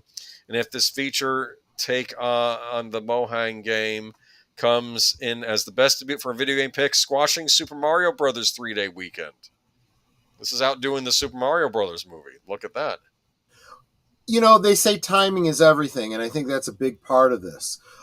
There wasn't really, and again, you look at, I'm going to say it wasn't going up against anything. There are some good movies at the cinema right now, but not ones that hit this demographic. This had zero children and families. Exactly. This had zero competition for family films. And, you know, a movie that is good enough is going to do very, very well when there's no competition. And yes, I am underscoring there is no competition for Speaking family of the no films. competition. Exactly. Ta-da! This was not competition at all. Nobody was going to see this POS film. But you're right. That is a good segue. Let me get the article up. Well, that's what I thought you were doing. Okay. I was trying. Well, I didn't realize I was doing that. I forgot that yesterday, Troy, who put these notes together, was smart enough to plan out this transition. We're using the same picture for both. No, but the point is that they keep thinking, parents don't want to take their kids to movies. Yes, they do. They took them to see Minecraft. Absolutely, they do. They're desperate to. Rapunzel, let down your big screen dreams. So this is a reaction. Disney is hitting the pause button on its planned live-action remake of the 2010 animated hit Tangled, following the disastrous box office performance of Snow White, according to multiple reports published Thursday. Yep. The Hollywood Reporter was first to break the news. Entertainment Weekly and Deadline confirmed the story. Tangled, a reimagining of the Brothers Grimm fairy tale Rapunzel, had been in active development with the Greatest Showman director Michael Gracie signed on to helm the film from a script. I heard they were in talks with Samuel L. Jackson to play Rapunzel. You know what? I need to get this mother effing hair out of this mother effing tower. Yes, exactly. Exactly right. According to Deadline, the movie was officially in pre-production and meetings with potential stars were already underway. When Disney pulled the plug, the outlet also reported that Snow White tanking at the box office at $270 million. I would too, Clue. That actually doesn't sound like a bad idea. I would actually go see that movie, I'm going to be honest with you. The $207 million movie has grossed $69 million domestically and $145 million worldwide. This is a bomb, led by the House of Mouse to reevaluate plans for other planned live-action adaptations, borrowing on its animated IP library. Yeah. I wonder if they could have broken even if Rachel Zegler had just shut up. I don't know. Dinklage didn't help matters. I think Dinklage sabotaged the project too. I'm sorry. But honestly, the other thing too was the word of mouth that it was so bad. Look, I'm sorry. Everything else aside, if you make a bad movie, people don't want to see it. Shocking, I know. The Snow White remake was dogged by controversy almost since it added Disney slates the treatment of the 1937 animated classic Seven Dwarfs. It's actually dwarfs, even though dwarves is better English because Tolkien commented that it should be dwarves, not dwarfs, but drew debate all the way up to the remake's March 21st release, while star Rachel Zegler whose casting spurred outrage because she is a Latina, continually fueled right-leaning critics with social media posts attacking Donald Trump voters and supporting Palestinians. I want to make something clear. Right there. I can't believe they are still piling on that BS line. a company that talks about, cultural appropriation, we got to be sensitive, blah, blah, blah, blah, blah, then you should have cast a freaking German girl for this role. But I also want... This is as stupid as setting a video game in feudal Japan and making the main character black and gay at that. Well, he's based on a historical figure. Exactly right. This is not only cultural appropriation, it's defamation of a culture. But can I bring? I did want to bring up a comment though about this, the whole Rachel Ziegler being Latina and all that. She was the one that brought it up when she was first announced casting and said, "Oh, all the haters are going to come out because I'm not white," and she was the one bringing attention to it. Yeah, I mean, you've had various actresses over the years. Kristen Cruick played Snow White in a special. No one screamed then. She was the one making a point about this. Yeah, that's exactly right. Well, I mean, look at her in that dress there. She looks like a princess. People forget that speaking of, Superman adjacent, what's his name? New Adventures of Lois and Clark. Dean Cain. Yes. Dean Cain's part Asian too, and he played Superman. Nobody had an issue with that at all. But he doesn't start out attacking the fans. Are they going to accept me because of my... No, he just says I'm Superman. And, I think if it had nothing to do with her ethnicity, it had to do with how she looked. She does have darker skin than you would expect for someone who is named Snow White. Well, it is in the story. Skin is supposed to be white as snow. Disney. And... Oh, this movie was a disaster. She went out of her way to antagonize people, and Disney literally reaped what they sowed from this. But if the message they take away from this is stop making live action remakes, I'll take that. Brandy was all right for Cinderella for a teenage adult me. I remembered. Not to mention that was a TV thing. That was like a play, like a musical. Yeah. And she was nice looking too. But what was it? Godot jealous over Ziegler. Homegirl, please. Exactly. I agree. It's another instance of the Queen. Even in the animated movie, I preferred the Queen to Snow White. I don't know what's that. That's like a thing. Well, I've recently been revisiting the original, and I realized that. Yep, I know what you're talking about. Snow White is like, I don't know, 13 years old. She's young. And the Queen is like, okay, I maybe a little evil, but a bad girl. Queen has a nice figure. That's all I'm going to say. Yeah, she does, and I'm like, okay, obviously I'm not the demographic for this movie. Well, here's the thing, though: Snow White and the Seven Dwarfs, believe it or not, it was meant to be targeted to everybody. See, back then movies weren't necessarily, oh, this is an adult movie, this is a children's movie. I mean, the idea was everybody went to the movies. Now, the kids might get bored during a Humphrey Bogart movie, but I don't think they would see anything in it that would scar them for life, Right. There was nothing truly inappropriate there. Yeah. And it's that's how the movies were back then. And sometimes I wish they might go back to some of that. But anyway, the West Side Story breakout. 23 also found herself an awkward standoff with co-star Gal Gadot, 39, an Israeli actress who served in the Israeli Defense Forces, over their differing political views. Maybe out of respect for your co-star, even if you have these opinions. She has no respect for anybody. I mean, she has no respect for anybody. That's clear. And Disney doesn't either. And that's the funny thing. We're seeing here echoes of exactly what Disney is going to have to defend in court with the Gina Carano case. She pointed out, you took and castigated me for making what you perceived to be a political commentary, which it was demonstrably not, yet you protect other actors, male actors, who have political opinions that you think are okay. And then here you do the exact same thing. When is that set to go to court? I know it's not like on TV. Sometimes There these was take years. But I don't think that made the cut for us to cover it, but there's some interesting news about that. Disney is trying to push that out.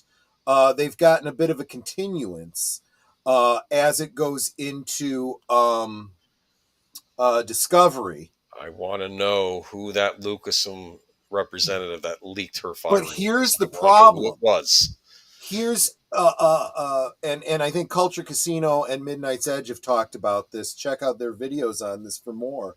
But because part of the case is she wants her role restored and to be put into the Mandalorian film, this could side rail them getting the Mandalorian done on schedule. They might have to push that out now as a result, and as you know, every time they push these movies out and run the risk of having to do reshoots, that runs into money, and that means less profit. They really can't afford that. Not again. I think that was sneezing. Was sneezing. So God bless you. Yes. Thank you. Anyway, scandals aside, neither critics nor audiences found Snow White particularly fair, with the film getting a paltry B+ cinema score from moviegoers. Scores below an A- are considered lackluster. Tangled once looked like a slam dunk for live action remake. Wait a minute. Back up. B+. What platform gave it that? Cinema score. Oh, screw Cinema Score. Because if you go to Rotten Tomato and dig into it, it got a 30% from all viewers. Maybe that's the critics. Maybe that might have been the. No, the critics gave it low marks too. And here I'm talking about Rotten Tomatoes. But you know what, guys? You shouldn't even be going to Rotten Tomatoes. You shouldn't be going to Critic Score or whatever that one is. Criticlist.com. And you can go and you can give your own reviews and read the reviews of other reviewers that you like. Like, for example, Deleted Scenes, Tom Connors, Sin's Corner, and of course, Critic List themselves. Go check them out. Disney's strategy of rating IP library for live action remakes has been working prior to Snow White, at least financially. Financially, let's put that. Studio's recent reimaginings of The Lion King, Beauty and the Beast, and Aladdin each exceeded $1 billion globally. I hated the Beauty and the Beast live action. I did too. It was terrible. It was absolutely terrible. Why didn't they cast Henry Cavill as Gaston? God, I think that would have been a good casting. Yeah, Henry Cavill as Gaston. The guy that they cast, what's his name? He played Dracula. He's not bad. He's not a bad actor. He did as well as he could with what he had to work with, but he just was not Gaston. I think I would have cast him as the Beast. Maybe he could have been the prince that became the Beast. That might have been more sense. But yeah, okay. Let's move on. Oh man! Next article. Stop with the live action remakes. Just please quit. Especially recent movies. It's like, you just did it as an animated. Why are you doing animated movies then? It's just. I know. Okay. There we go. Are we on Tron Ares? Okay, good. Yes, we are. I have not seen the trailer. I didn't do my homework. I'm sorry, and I'm so bad I didn't even get around to seeing the most recent. It was partly because it was a live stream, so it was a little bit longer. I didn't have time as I was getting ready for our own streams. But I'm sorry, I should have had you watch before the stream. Go ahead, Nerd Cookies. What you say? Did a live? No, I don't know because I didn't see. Okay. She did a live stream talking about it, and I haven't had a chance to hear what she had to say about it. So I can tell you what I thought of it because I've actually watched it a couple times. It's a very short trailer. Okay. I can't believe it. For the first time, something Disney is releasing, I'm excited for. Now, I know that my hopes might get dashed because it's Disney. But what I saw in this trailer got me excited because what I saw in this trailer, let's read the article, then I'll get into what I thought. Good. You weren't already worried Sashi. By the way, good to see you, and Joshua V. Both of them came in on the picture of Rachel Zegler. We're very sorry, but we're past that now. We're on to Tron Ares. In defense, I'll say that dress, she looks nice there. I wish that could have been what we saw, and never mind. Okay, so Daniel Hot Topics, welcome, and he's never heard of Tron Ares. That's fine. It's not out yet.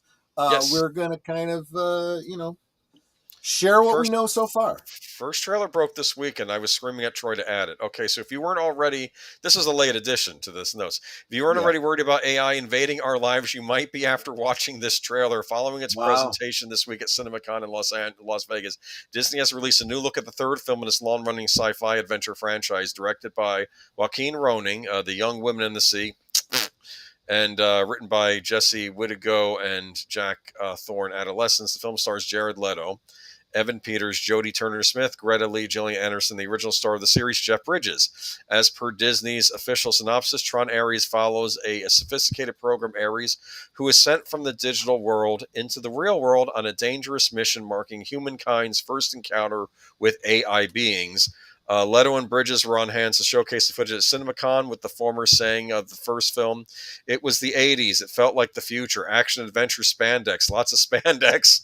Much like the video games themselves, the look of Tron franchise has become far less kitschy, and in this latest installment takes on an even darker tone. Amplifying this is the abrasive, mechanical-sounding score from industrial rock brand Nine Inch Nails. Though the band's members Trent Reznor and Atticus Ross have scored many films before, including last year's club-inspired Challengers, they announced at D23 in August 2024 that they would be embracing their old co-identity for this project, the first time they've done so on any feature. Anyway, I did want to talk about what I saw in this trailer. So first you see the red light cycles, right? And they have that red pattern on them, kind of like the ones we saw in the original Tron movie. And they're racing down a major highway. I don't know if this is in Los Angeles somewhere, California, and the cops are chasing after them. They're saying they're going like 175 miles an hour, trying to catch them. And then with one flick of the switch on the light cycle, the light comes out of the light cycle like it does on the grid, and it slices right through the police car, like down the middle. And then suddenly you see like a thing come up and it said, this fall, this October, two worlds collide. And then suddenly you see what looks like that big ship Clue had in Tron Legacy coming out into the city. And then jets are trying to attack it. And then the light jets from Tron are now attacking the jets and blowing them out of the sky. And it's like we're being invaded by programs, except the programs are outlined in red. It's literally like an alien invasion. Yes. I love that idea. And go ahead. Aliens from the grid. The grid. Yeah. Yes. And it looks like they're those like weird soldiers that were rectified, but now they're glowing red. And I'm thinking, and I know that Dillinger's son, because he was briefly introduced as Cillian Murphy, they have a different actor playing him in this movie. The one who played Quicksilver in the X-Men movies, he's playing him. But I'm wondering, I know that they made this hint that Dillinger was in contact with the Master Control Program. I'm wondering, did Master Control Program take over Clue's army? And is using the same plan Clue had to send the army to the real world. Yeah, I don't know. Because I'm wondering, when does this take place after Tron Legacy? Is this only a few years after? And you hear the voice of Jeff Bridges in the background, and he's sending Jared Leto, who's playing Ares, out into the real world, I guess, to maybe stop this from happening. I'm wondering, is Kevin Flynn alive? Is this something else that isn't like another program like Clue? Is it maybe... Maybe him and Clue merged and they both died and became a new being? Because we didn't really know what happened to Kevin Flynn. We assumed they said if he joins up with Clue, they'll end up destroying each other, right? But maybe something else came out of that destruction. I don't know. That was the big thing leaving open. So I know Jeff Bridges is back in this. I'm very curious, and I'm just going to say what I saw. I'm intrigued. It's this, and the scene is all taking place at night. So when you see these things from the grid come out, it's almost like it's in the grid, right? And it's basically saying, and it's almost like part of the city is now turning into part of the grid. Do you understand? It's like, it's so I don't know. It looked good. Now, it doesn't mean the movie will be good. It still may falter. I did see Gillian Anderson in it too. I don't know if she's like an NCOM, and higher up or something. She was looking out at the thing over in a tower. So I don't know. Anybody excited for this? Anybody watched the trailer? I'm still concerned that I want to know what happened to Sam and Cora. If there's no mention of them at all, I'm going to be rather bothered.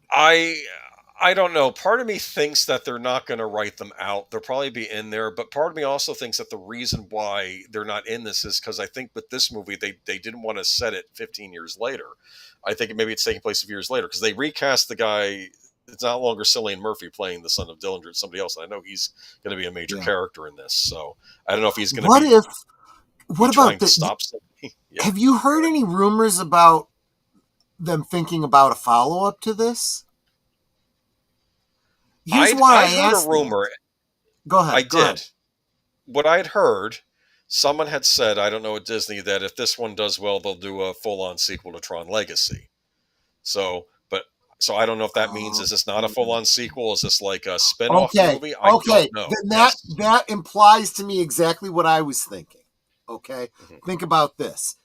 You might be absolutely right. This takes place like right after, right?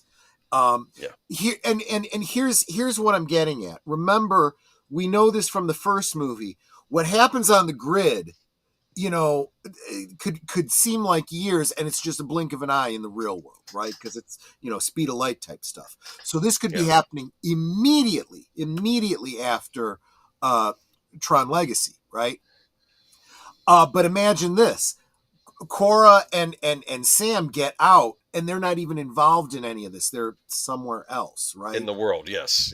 And then at the end, your stinger is them showing up. They're not credited. Might be what happens. They won't be. Wouldn't that be awesome? That's probably that would lead into into exactly another movie. Like you were saying. Exactly. That's what I think. That's why I don't know exactly when this takes place. And of course, if they do that, that would be just brilliant, and that would definitely alleviate any of my concerns. That's the only minor concern that I have about this. Cute, Sashi. It'd be a wild transition to Jared Leto. Now, I think that Tron Ares, I don't know if he's supposed to be like another security program that Flynn on the inside is, because you hear Kevin Flynn's voice. Mm-hmm. Be prepared because there's no going back, he says it. Like, we don't get to see a lot, but all I did see from the trailer is it looks like now this thing that was teased in Legacy is actually happening in this movie. The idea of an army of programs in the grid kind of coming out into our world. And, it's like, I'm not saying the movie will be good. We don't know yet. But I'm saying what I saw was very interesting. And it has a different look. And like I said, a lot of these programs, they all have the red outline on them. I'm thinking that's the MCP, right? Master Control Program. And they had teased the Master Control Program coming back. It was a special feature on the DVD and Blu-ray where I think Dillinger's son was talking to something on a computer, and you find out it's the Master Control Program. Interesting. Right? So Yeah. I don't know. So maybe Dillinger's son did something stupid and worked with the Master Control Program. I guess if he's in it, it won't be voiced by David Warner because he unfortunately passed away. But right. Yeah, I don't know. So we'll see, but I'm intrigued, and I wish this was coming out during the summer instead of the fall. Why did they do this to me? Put this out instead of Thunderbolts. I don't care about Thunderbolts. I'm hoping, praying that Disney just leave this alone and just let it be a good movie. Right. Okay. Exactly. Just make it a good movie. All right. Moving on. Oh, here we go. Okay. Well, we got 10 minutes to talk about this. I'm kidding. I'll try not to spend forever on this. Of course, the thing that broke the internet this week was the reveal of the Nintendo Switch 2. Now we're in the gaming section. Y'all excited for the Switch 2? Y'all take out a second mortgage on your house to pay for one? I was just going to say, I obviously am not the target audience for this, but if I was, I wouldn't be too fired up about... Okay. Like I said, I'm going to be playing Metroid Prime 4 on my regular Switch. It's going to be so sad. I'm so deprived. This is not right. Okay. Well, folks, the rumors and speculation can finally end. Nintendo has confirmed that the Switch 2 will launch on the 5th of June, 2025. Information on pre-orders were made available during the presentation, and Nintendo has started sending out invitations to purchase to select Nintendo account holders who meet specific criteria. The official price has been set at $449.99. Oh, loud. Jeez. Crucially, a bundle will be available on that day one and will include the Switch 2 console and a digital copy of Mario Kart World. This will be digital priced copy, you don't say. This is where we are, dude. I'm sorry. Anyway, this will be priced at $499.99.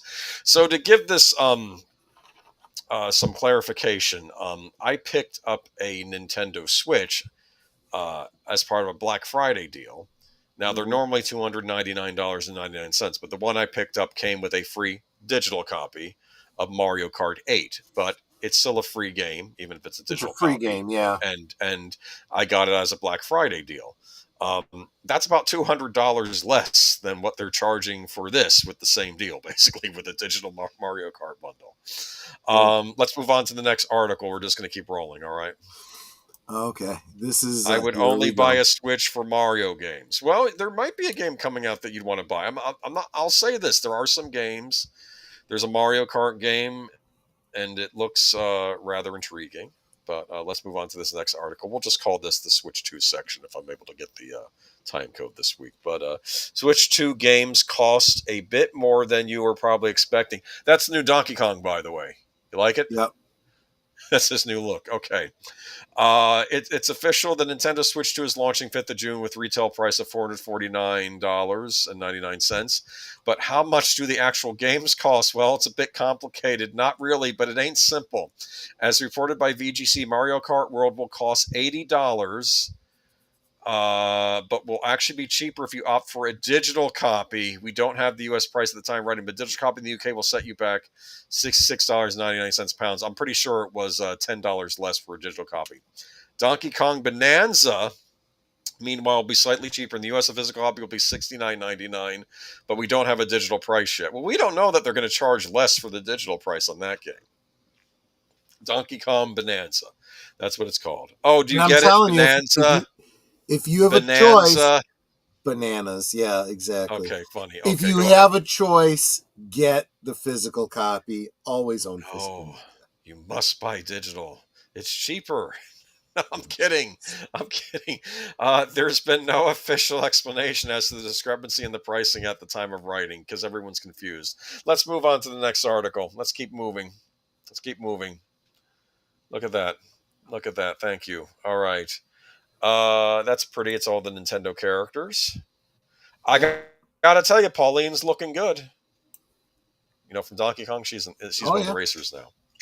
Nintendo Switch 2 presentation gave us pricing for the console, $449 to start, and Nintendo's product pages have given pricing information for accessories, $80 for a Pro controller.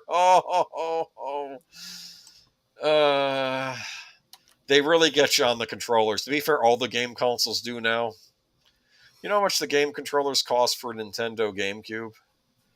$24.99 for a regular GameCube controller, $29.99 for the Wavebird. That was their wireless GameCube controller. My God. They were the first ones to make that I felt successfully made a wireless controller. Was on the GameCube. $90 for another pair of Joy-Cons and $110 for a replacement dock. Someone writes Siege next to it. But what Nintendo didn't mention during the presentation was game pricing, either for standalone Switch 2 titles or the Switch 2 edition upgrades for existing Switch games. Oh, this is giving me a headache already. So Nintendo announced via its website after the presentation that Mario Kart World, the console's flagship title, will cost $50 when you buy a digital copy, but it'll cost $80 if you buy it separately. And I know that one wizard YouTuber who dresses as a wizard, he was commenting that. You know that bundle that comes with the $50 digital copy, that's going to sell out first. And you'll be stuck buying another version for more money. Yep. If it's a digital copy, why should it matter? Why can't they just tack it on to your purchase and send you a code in an email? I know. Anyway, pre-order listings at U.S. retailers that have gone live since this morning also list several $80 games. We'll use Walmart as an example. The upgraded Switch 2 edition for a trio of Switch games. 2024 Super Mario Party Jamboree. I could give two what's about that. Okay, 2023's The Legend of Zelda Tears of the Kingdom and 2022's Kirby and the Forgotten Land are all going for $80, the same as Mario Kart World. That doesn't mean that the $80 is a starting price for all Switch 2 games. Donkey Kong Bonanza is slated July 17th at $69.99, apparently. In line with the $70 default for PlayStation 5 and Xbox Series XS games. So I'll be honest with you. I was expecting $69.99 as a permanent price for Switch games when they went to the Switch 2. And I was expecting an upcharge of $100, making it $399.99. It's just I feel that Nintendo made it a bit more than I was expecting. Yeah. I also heard something. So you can buy the Nintendo Switch 2 edition of Legend of Zelda Breath of the Wild for $80, or you can put your Nintendo Switch 1 version of Breath of the Wild in your Switch 2 and pay for an upgrade. And that will turn your Switch 1 edition on your Switch 2, I guess, through a digital download, I'm assuming, into the more high-def version with the 120 frames per second and the 4K output and all that, and the bonus GPS mode where you can send something to your phone and the phone will tell you where to go in Hyrule and whatnot and all this other stuff. I had read recently online, though, that if you buy a physical edition of The Legend of Zelda Breath of the Wild or Legend of Zelda Tears of the Kingdom for the Nintendo Switch 2, and I think this has been confirmed, it's not in these articles, what you get inside the box is the Switch 1 version of the game with a code for the high-definition version. So they're just selling you the Switch 1 version of the game if you decide to buy it physically.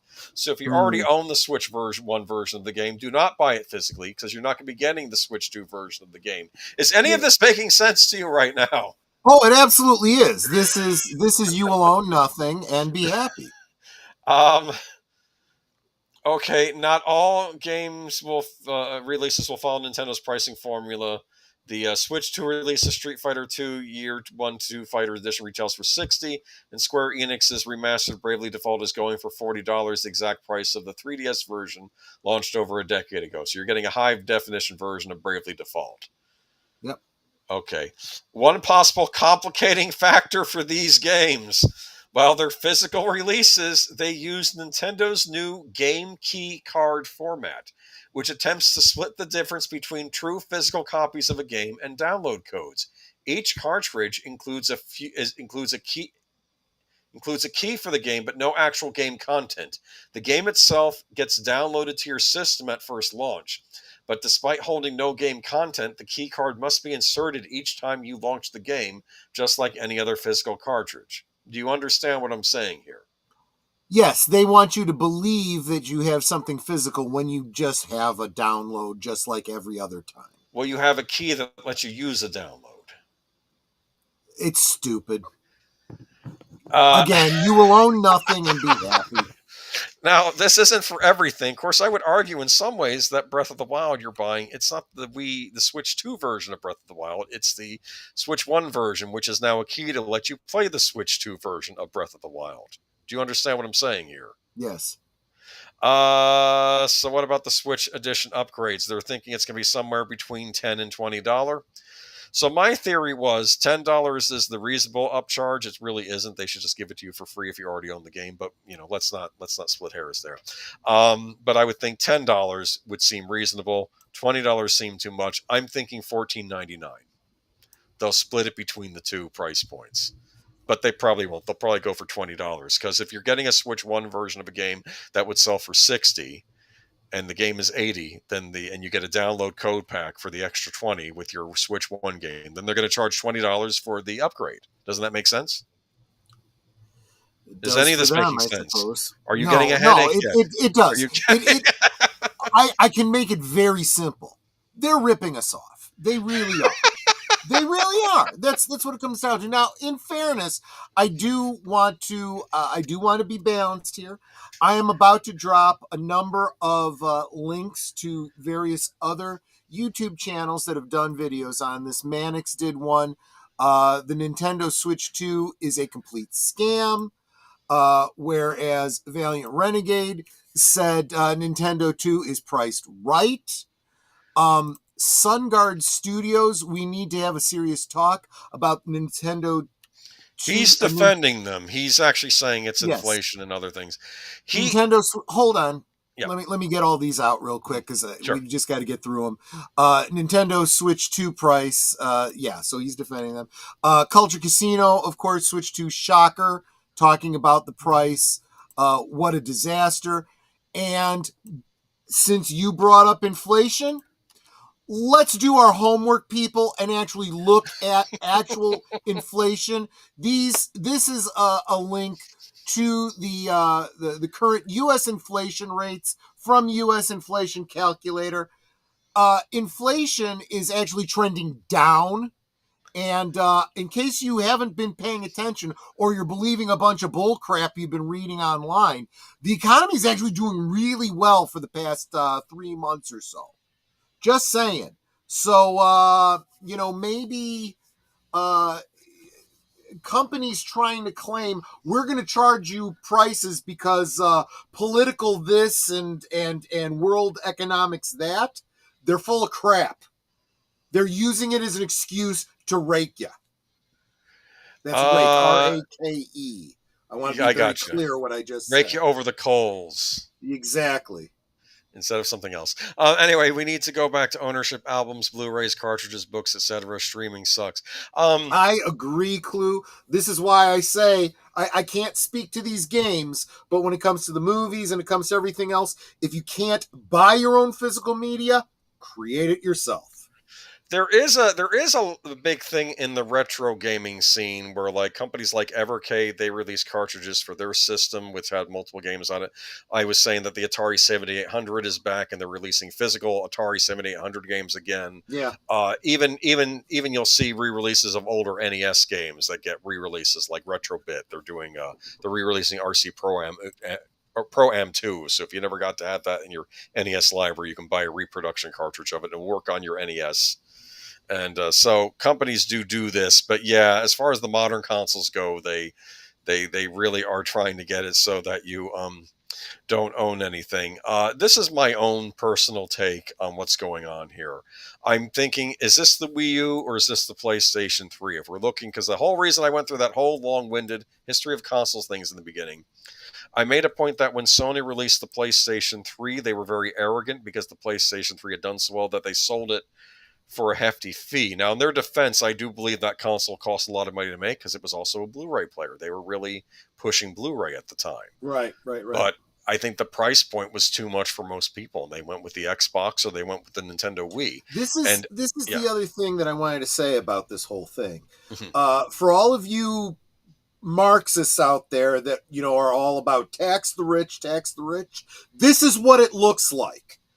This is how corporations tax the rich, because this is something you don't need to survive. This is a luxury.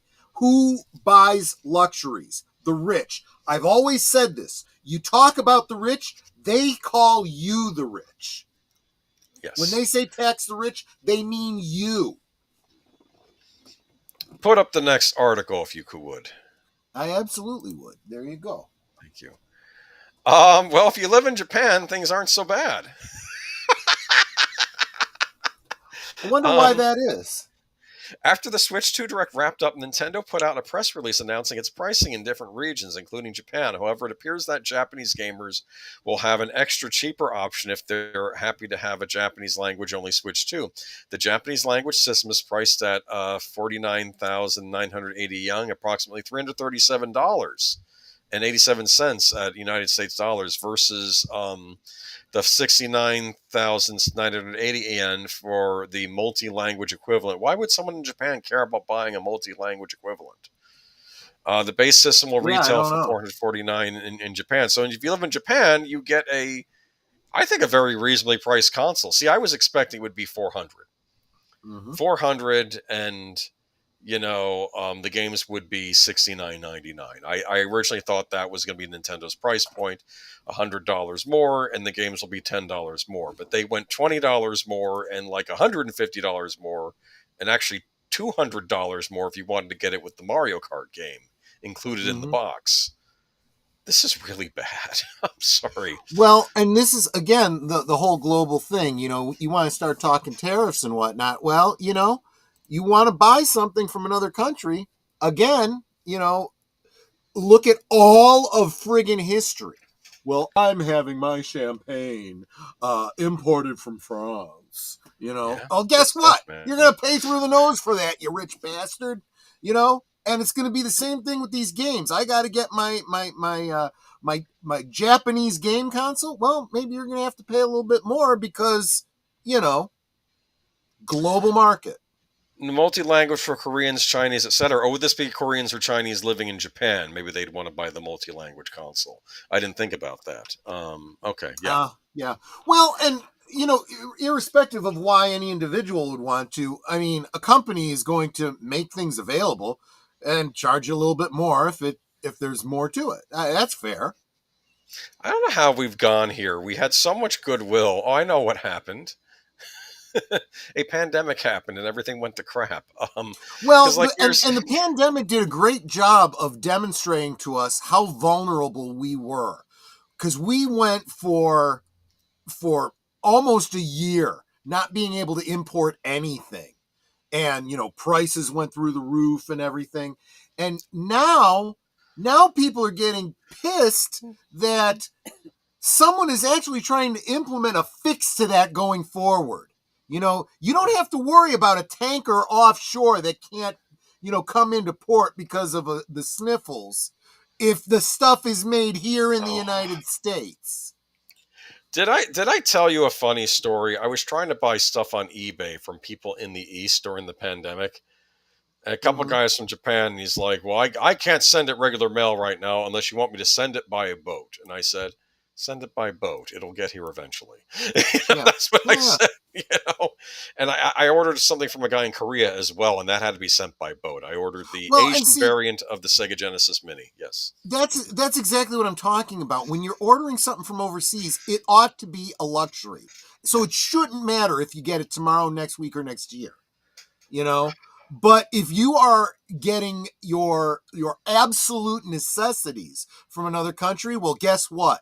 You're a slave, and they own you. Anyway, moving on to one more. Victor Davis Hansen. There we go. There we go. Now we'll get into, because keep in mind all this expense right now. And I know people are talking about tariffs. This price of the console, there's nothing to do with the tariffs right now. We're going to get to that because there's news on that as well. No, because Nintendo now says they're holding pre-orders because now they're assessing tariffs. So this console may go up even more. We don't even have to do that last article. We don't want to, but they're now halting pre-orders because now they're assessing tariffs impact on this. So this high price was before they were worried about tariffs.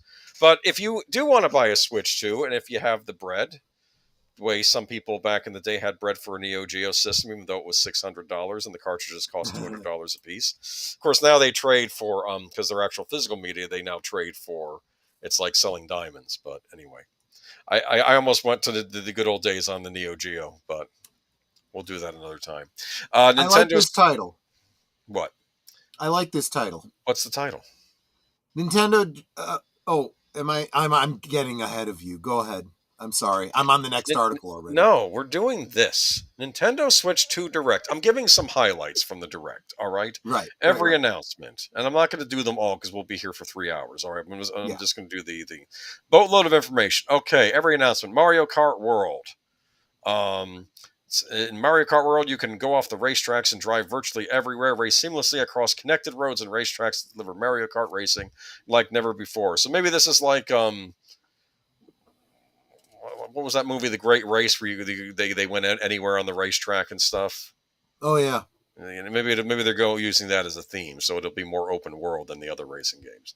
Okay, so that's coming out. Game chat, chatting with your game screen. So you want to chat with your other friends, the other teenagers online. You can use game chat where you can actually, put the person's face on your, I guess, TV screen, or talk to them.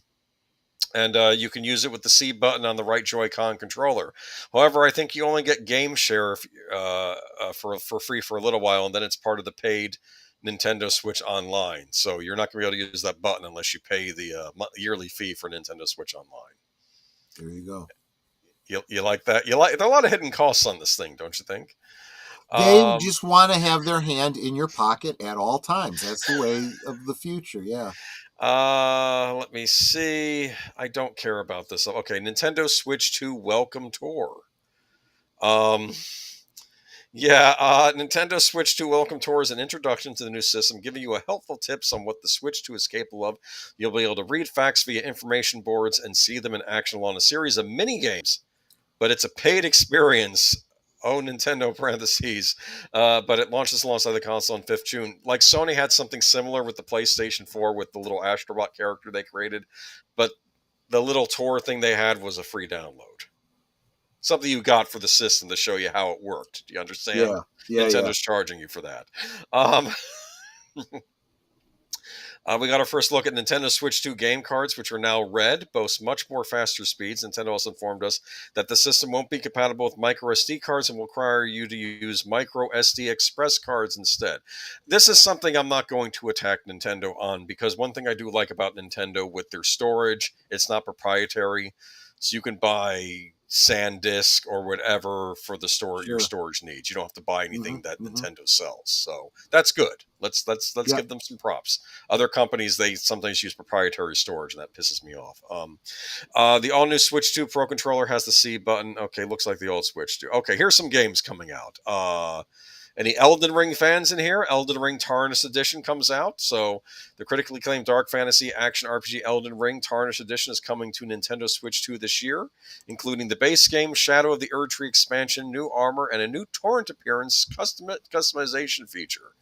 So if you don't already own Elden Ring for your Xbox or your PlayStation or your PC and you wanted to play it on a Nintendo console, you have it right here. Same for Hogwarts Legacy. It's coming to Nintendo Switch. So if you didn't already have it, you can get it on Nintendo Switch 2. What do you think of that? Good. The Harry Potter one. Okay. Tony Hawk's Pro Skater 3 and 4. It's going to also launch on Nintendo Switch. This one had me excited, but it's coming out on other consoles too. Project 007.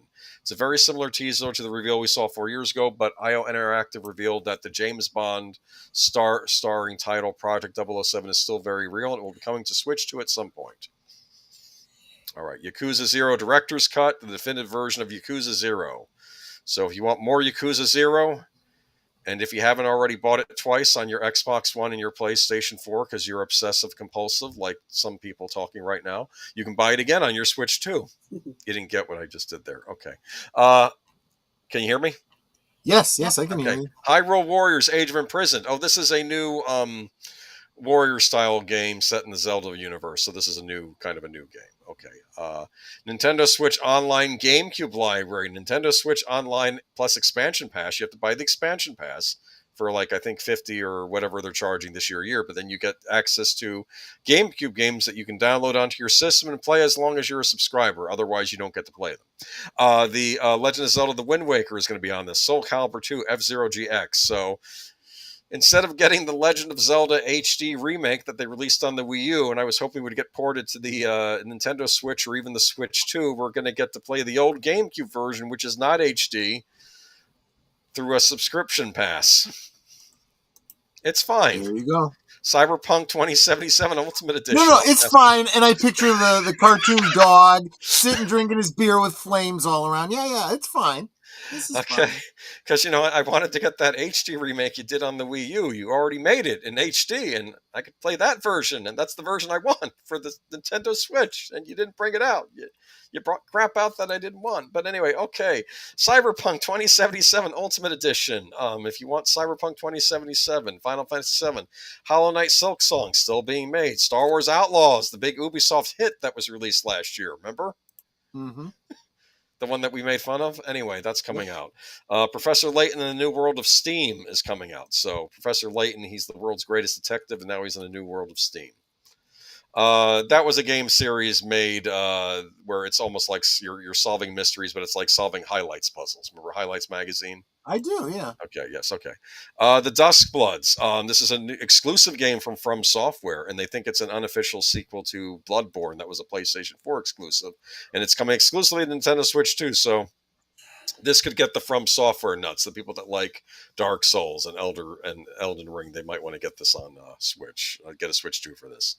Kirby's Air Riders. A Kirby is a brand new title directed by Masahiro Sakura. The original Kirby Air Ride game was originally released on GameCube over 20 years ago. Nobody liked Kirby's Air Ride.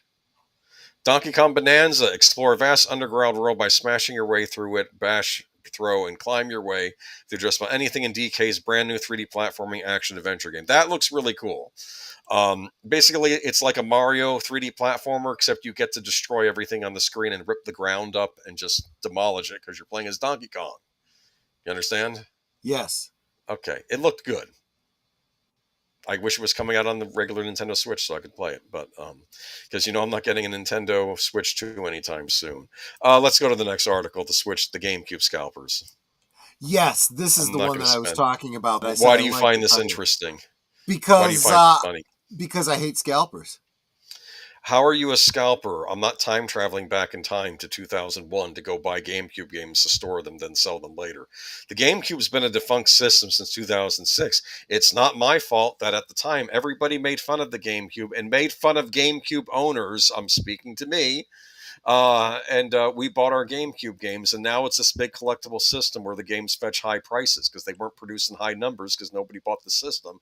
They were all buying the PlayStation 2. So now don't whine to me that these games are expensive. You don't already own GameCube games. I don't know what to tell you. Now, I do wish that Nintendo had, instead of doing this stupid Switch Online GameCube, they had just taken these classic GameCube games and remastered them in HD and released them, which they did with the Wind Waker, but we're not going to get that version. Anyway, let's see. Yesterday, Nintendo lifted on Switch 2. Its next hybrid console launches June will cost $450. There will be plenty of big announcements, which you can read about here. But for retro fans, the confirmation that GameCube games are coming to the Nintendo Switch Online will have been one of the highlights. Except you don't own these games.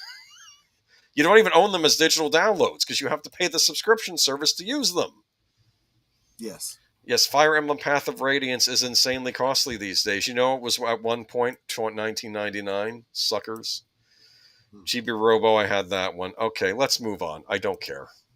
This is getting late, and we have other stories to cover. Let's wrap up this talk with the last article of the night. Absolutely. There we go.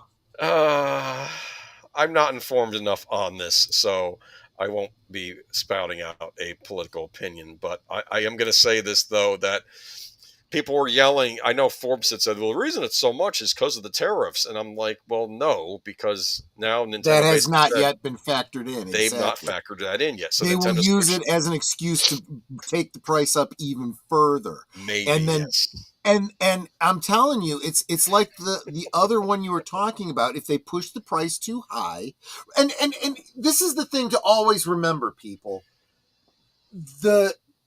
These people selling things to you will always charge you as much as the market will bear.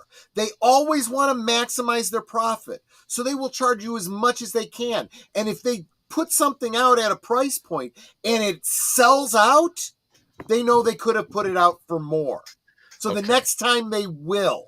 So just remember that especially when you're doing pre-orders and you're going to get the POS that breaks down on you day one. And they say, wait, we're going to put out a fix. And all the people that didn't put their money, in someone else's pocket for a year is like, okay, I don't mind waiting. I've waited this long.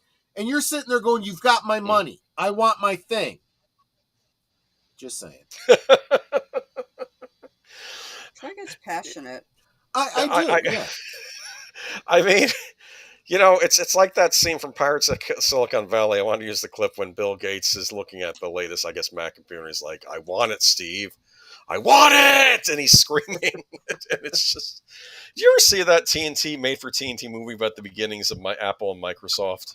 I did not know. It's a fascinating movie. I recommend that you check it out sometime. It really makes Steve Jobs and Bill Gates look terrible in that movie. They both come out then it's probably fairly accurate. Okay. Yes. Pre-orders for Nintendo Switch 2 in the US will not start until April 9th as they had planned. They were going to do it this week.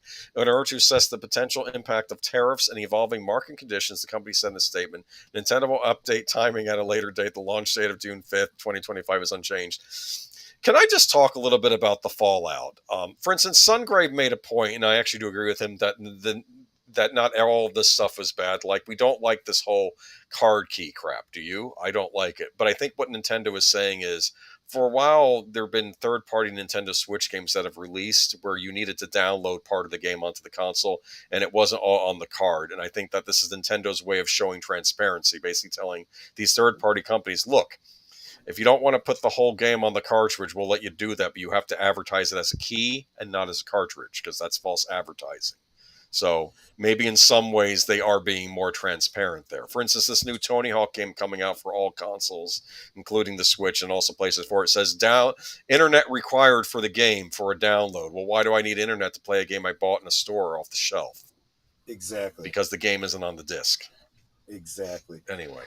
And so that's why I mean it's stupid. It's still a download. It's still an internet game. You don't actually own anything. Clue absolutely clearly understands this thing. If Nintendo puts a factory in the US and the prices drop dramatically, you just took it down. I took it down. We were all trying to put it up at the same time. Okay, yes. If Nintendo put a factory in the US and the prices drop dramatically, will they credit Trump for his tariffs? Nope. But he's absolutely right. This is, again, this is how tariffs work. He is literally bringing the jobs back to the United States. You have been okay with buying cheap crap from overseas because you're benefiting from slave labor. I'm calling it. That's exactly what this is. You benefit from slave labor, and then you're in this country complaining about our history of slavery. You are currently using slave labor, and you're bitching about our country's history where we fought a war over getting rid of slavery. I was making a joke to my mom this weekend, and I was saying, I think I made this joke to you too. I was like, instead of playing Metroid Prime 4 on the Switch 2 like a winner, I'm going to be playing Metroid Prime 4 on the Switch 1 like a loser, and it's all Trump's fault. Yeah, exactly. She yelled at me. It's all Trump's. It's always Trump's fault. So right? I don't know what's going to happen. I am going to say, though, maybe if you have some... And now I've got to say, and can I get an amen? All right, so now we're going to move on to the last... Anyway, but here's what I'm going to say. Am I going to be buying a Switch 2? No, because one of the things I got angry about the Switch 2 is that Switch 1 games will run on it, but run on a Switch 1 emulator. So when I port all my digital purchases over to the Switch 2, because heaven forbid I'd be able to have them on two consoles that I own under the same Nintendo account. Exactly. I have to have them only on one console. Apparently... some of the games won't work properly because they haven't worked out the kinks yet. And I'm like, you know what? I'm happy with my Nintendo Switch. And maybe I can just sit this console generation out. And maybe in the next console generation, Microsoft, Sony, Nintendo, or some other company will make something I want to buy. I got enough games. There's still stuff coming out for the regular Switch. There's still even stuff coming out for the PS4 that I can buy. I'm just going to hang out here in last gen world and relax. And I do want to tell console manufacturers this. You're not just competing with each other, you're competing with your last iteration of your console. I'm sorry. I went off on a tangent there. Moving on. Last articles of the night. Troy does it all the time. Yeah, exactly. Okay. This one was kind of interesting. New trailer dropped for Naked Gun. For the another one that I haven't seen yet. But I do remember we talked about this when they first announced it. And I was like, really? A remake?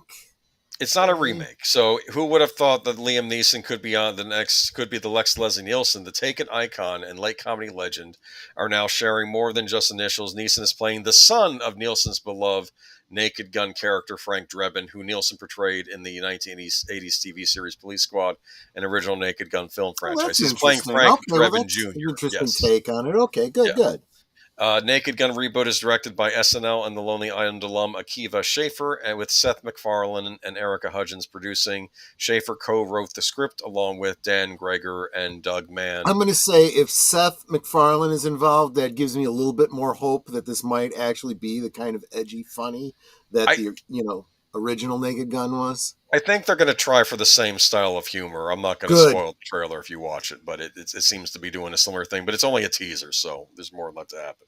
But Naked Gun stars Neeson as the next generation of Drebins. The official synopsis reads, only one man has a particular set of skills to lead police squad and save the road. Lieutenant Frank Drebin Jr. follows in his father's footsteps. The Naked Gun. Pamela Anderson is going to be in this. Paul Walter Hauser, CC Pounder. Okay. Oh, I know her. Yes.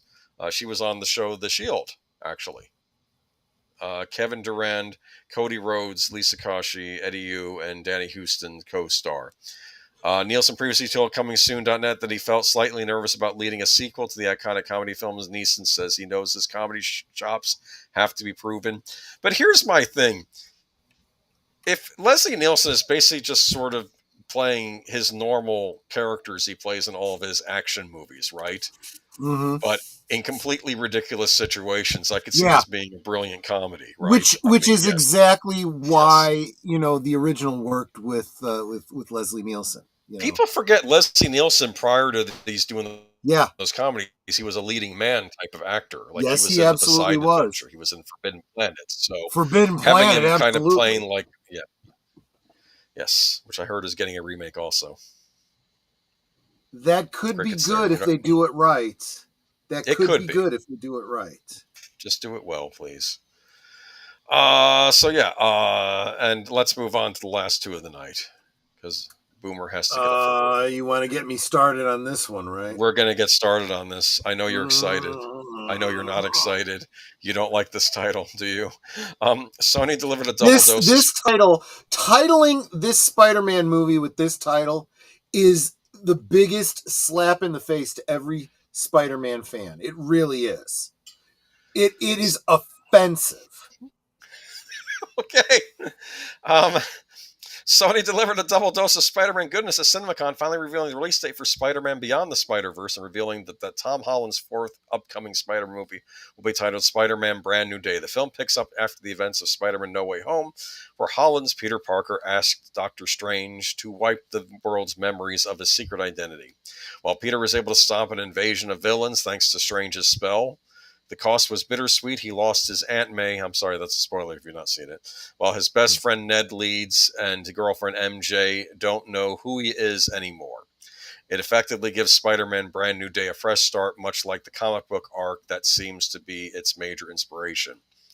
The Brand New Day, the Brand New Day storyline began in Amazing Spider-Man 546 by Dan Slott and Steve McNiven, following the fallout of the highly controversial One More Day storyline after the demonic Mephisto alters reality, removing people's knowledge of Spider-Man's secret identity and Peter Parker's marriage to Mary Jane Watson. Peter now finds himself with a fresh slate, but no job and no apartment. On his way to get more pictures, he winds up encountering a new enemy and a new potential love interest, and the stage is set for both of these characters to play a role in Spider-Man Brand New Day.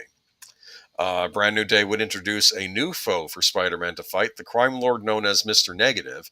True to his name, Negative is cast in black and white colors that resemble a photo negative, which hints at the source of his powers. He can manipulate the light force and dark force dimensions, allowing him to infect others with negative thoughts or heal their ailments.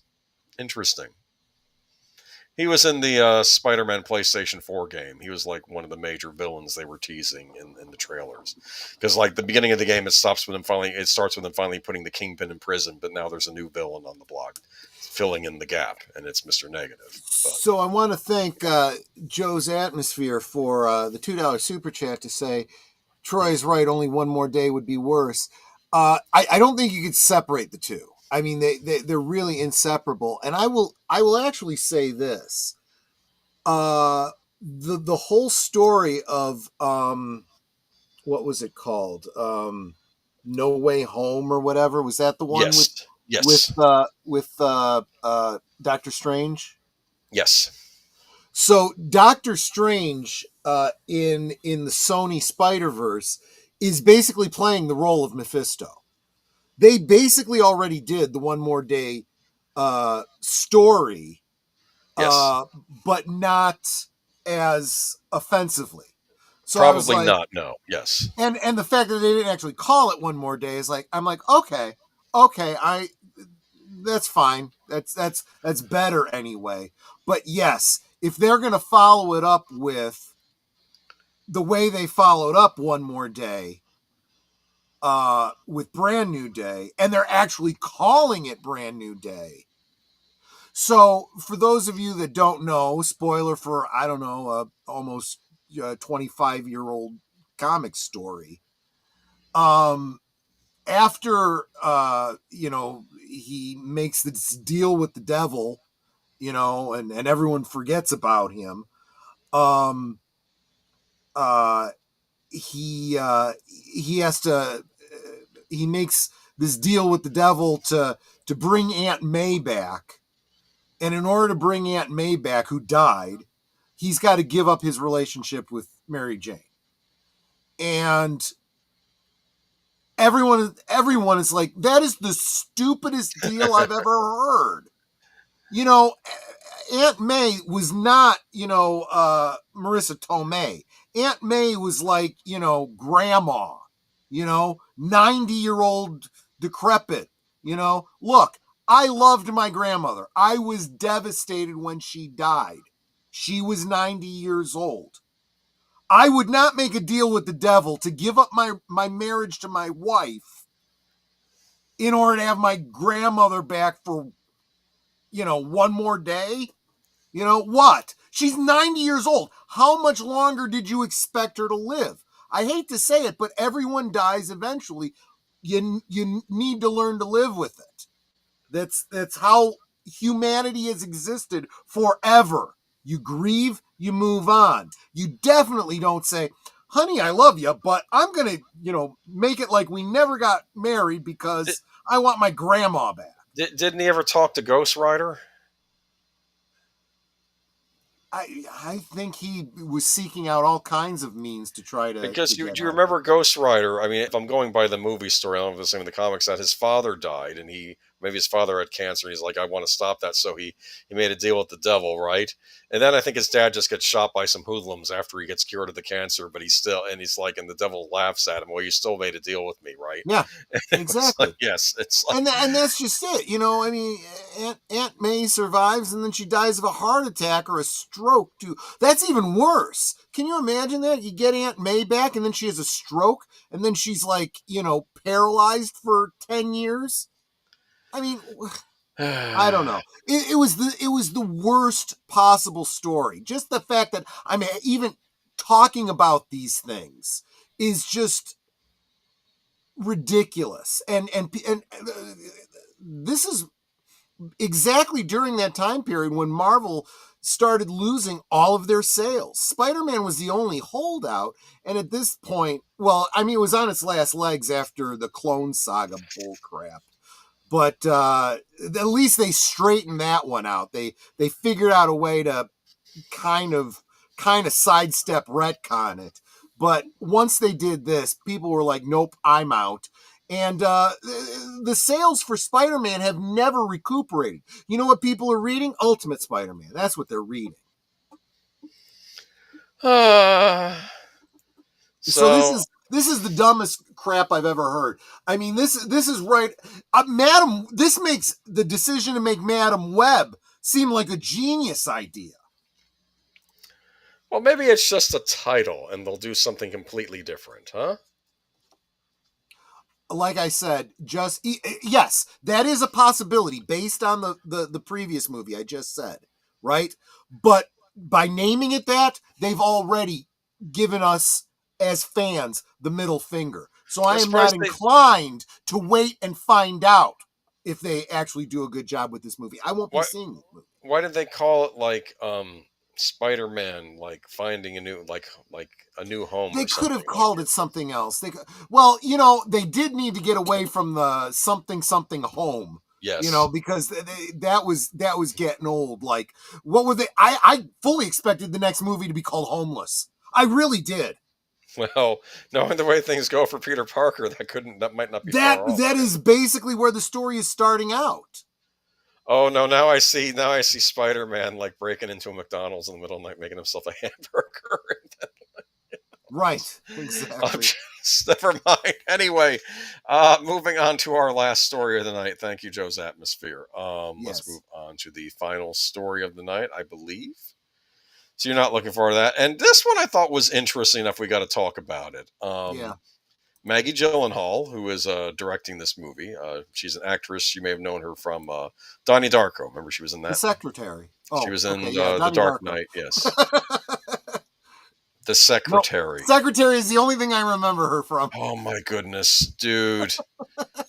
I can't believe you watched that movie. All right, man. Well, I saw clips from it. Was James Spader in that, if I recall? Yes. Oh no, I did see that. Yeah, that was there's your 50 Shades of Grey. Anyway, Maggie Gyllenhaal took the veil off the bride in Las Vegas. I'm back. Okay, it's fine. The filmmaker, joined by title star Jessie Buckley, took to the Coliseum stage inside Caesar's Palace on Tuesday afternoon during Warner Brothers studio presentation to offer the first look at the anticipated sophomore feature. They were joined by WB bosses Michael DeLuca and Pam Abdy. The bride finds Gyllenhaal putting her own spin on Mary Shelley's story, setting it in 1930 Chicago and following a lonesome Frankenstein's monster who enlists the help of Dr. Euphronios to create a companion for himself.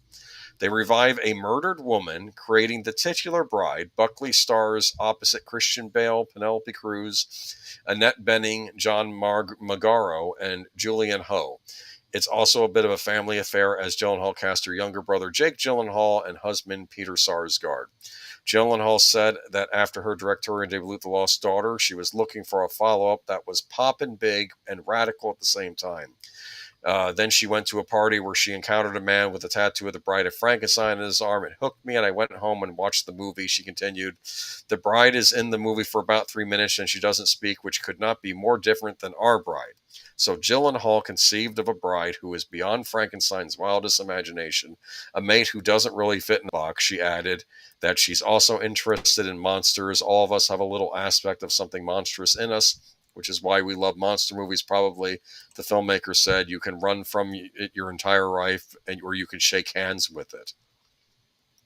So you've just told me that they're doing a remake of the 1985 film with Sting, Jennifer Beals, and That's what it sounds like. This is not as cutting edge as this article implies. Oh, the bride can speak. Well, guess what? Jennifer Beals could speak just fine too. The bride's relationship with Frankenstein, Buckley called it the punkest love that ever exists, with traces of Bonnie and Clyde and Wild at Heart. That's a Lynch reference. Our one has some petrol in its skin, and we're holding a match. So are they going to go on a crime spree? So I don't know. What do you think? I mean, I'm not opposed to it. You just don't think it's as cutting edge as they're making it out to be. Yeah, it's not as brilliant new an idea as they're claiming. This was already done. We did a rewatch of The Bride on Netter's channel a while back. I love that movie. It's a little strange in that they make changes to the original story that don't make a lot of sense. For example, Clancy Brown plays the creature, and he takes the name Victor. And Sting plays Dr. Frankenstein, who should be named Victor and wasn't, which is very strange.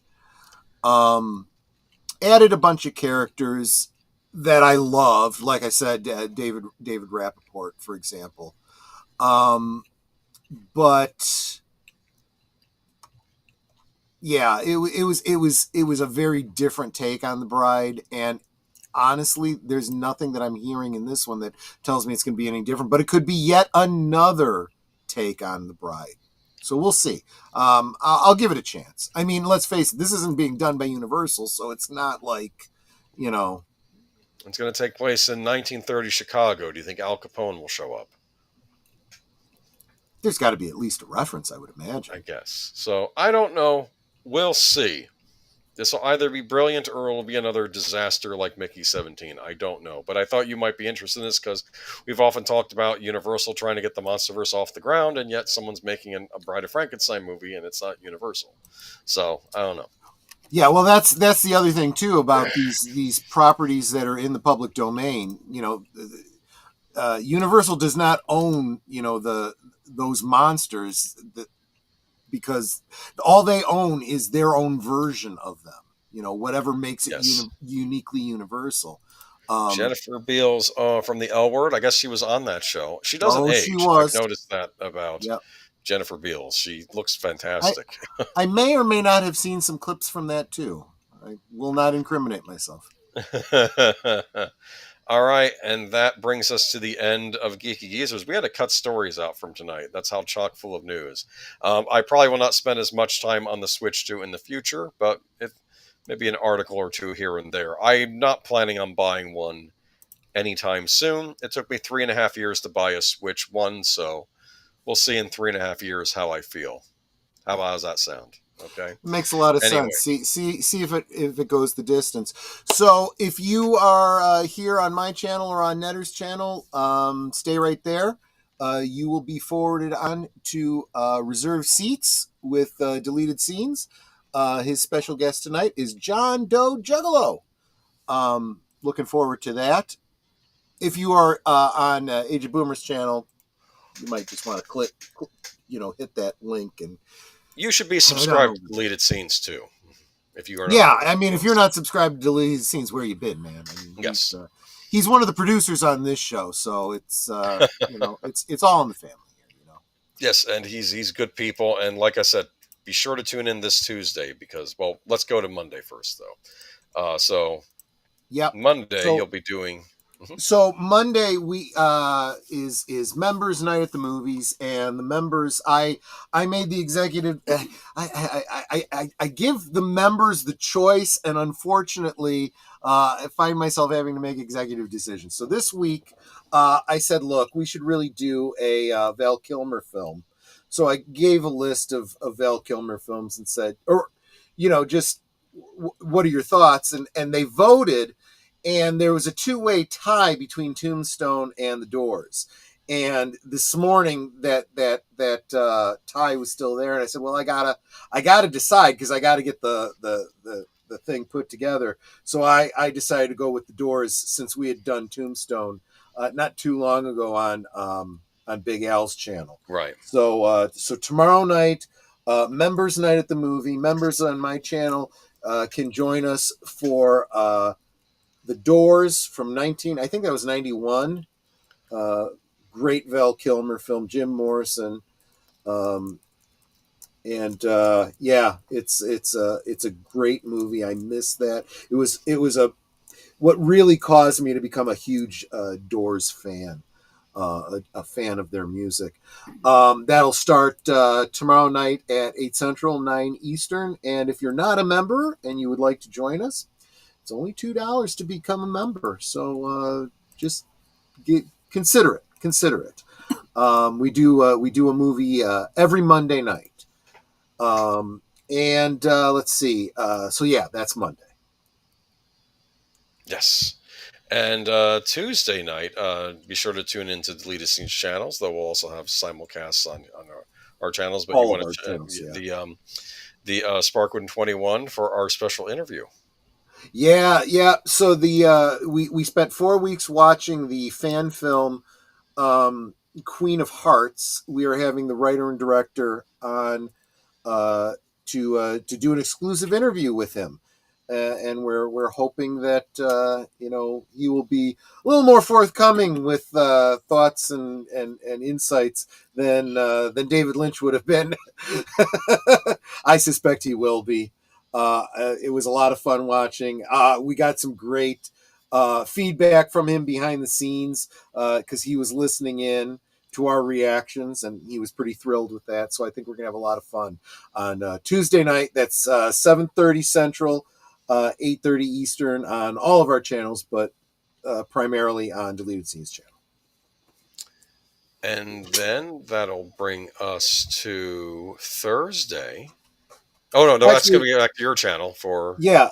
Right after that, we'll lead into Blake 7 on my channel. The next episode is... we're coming towards the end of season 2. This episode is called Gambit, with a special guest appearance by Deep Roy. Those of you that remember the only Oompa Loompa in the Johnny Depp version of Charlie and the Chocolate Factory. He also rode a snail, a very fast snail, in The Neverending Story. I remember him in that. Yes. Yep. So that's Tuesday, but Thursday Netter. It's really just me and Troy right now. I don't have a guest. But just want to remind y'all that I am looking for guests for Thursday things. My future is totally open. So pick a date that works for you. Let me know about it.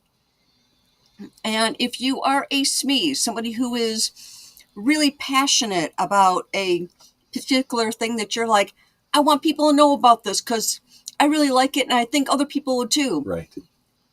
DM me on Twitter. I'd love to have you on to talk about your passion thing. Okay? Exactly. So yeah, Thursday night. Yes, Osmo. Yep. Thursday night, Netters Network, 9 Central, 10 Eastern. Mm-hmm. And then that brings us to Friday, which we'll be talking about on Last Call. I guess we're going to do another Doctor Who stream, which will be Doctors 5 through 7. Davidson, another Baker, and Sylvester McCoy. So we're going to go through the majority of the 80s Doctor Who and its unfortunate cancellation. Or hiatus, we should say. Yes. So we'll talk about that on this Friday. So that'll be interesting years. That's kind of like my Doctor Who years is the 80s. So I'll be interested to talk about that. And then that'll bring us to Saturday. Saturday is, let's see. Mine. That's yours, yes. Flight of the Living Dead. Flight of the Living Dead, yes. Is Samuel Jackson in it? No. Okay. Neither's Deepak. Nobody is nobody that you know. I don't think is in that movie. It'll probably be bad, but I think it'll still be fun. I can't say because I've never seen it myself. Neither has Netter. But we will watch it together and we'll decide. So that's 9 Central, 10 Eastern on Netter's channel on Saturday. Which brings us back to, I think the one thing we missed too is that after Thursday Things on Thursday, of course, is Coming Attractions on Deleted Seeds. Yes. So he can tell you everything he's got coming up through the weekend because he has so much we can't always keep track of. Which includes the official pre-show of Geeky Geezers, which is off the page, unscripted. Right? No, unscripted. Okay, I want to say off the page. Okay, unscripted, and he had a very good unscripted tonight where he talked about John Boyega and all the fallout from celebrities that I wish would just stop talking. They just got to stop whining and complaining. They just got to grow the hell up already. They really do. They really do. I mean, they're going to be in their 30s still doing this stuff. I'm tired of it. It's just no doubt about it. All right. But that's it. Have we missed anything tonight, Boomer? No, but are you going to be pre-ordering your Switch 2? I ain't going to be pre-ordering crap. I don't. There are going to be a lot of kids this Christmas are going to be yelling at mommy and daddy because they want to be. The only time I pre-order now is when it's like some sort of a crowd fund for something I'm trying to support. That's the only. Here's what kills me. Back when I was growing up, we don't have any game systems here at all. Yeah, that's true. Unless you can I'm the PC guy. Yeah, I'm the PC guy. So. But here's the deal. At least back in the past, when the kids would complain about wanting the Nintendo consoles, they weren't horribly expensive. Or even still, you get them a Game Boy. And Game Boys weren't pricey. And now everything's gone up. So it's just, You're right. Yeah. I don't know. It's the age we're living in, man. It's like this one neat thing. It's like the fedora. The fedoras were popular, and then they raised the prices on them, and then men stopped wearing them at large. And I wonder if this could have an effect on how games they are a little pricey. Yeah, Netter just got me a new one, and they are a little pricey. But you know what? Yeah. It is a luxury item, so it is what it is. There we go. That means he doesn't get any gifts for a while because this was expensive. Yeah. There you go. Anyway, in the meantime, I'm happy playing my regular Switch 1. And I'll be playing Metroid Prime 4, and it'll be fine. All right. Y'all have a good week, and I'll see you next time. Take it easy, guys. See you on the next one.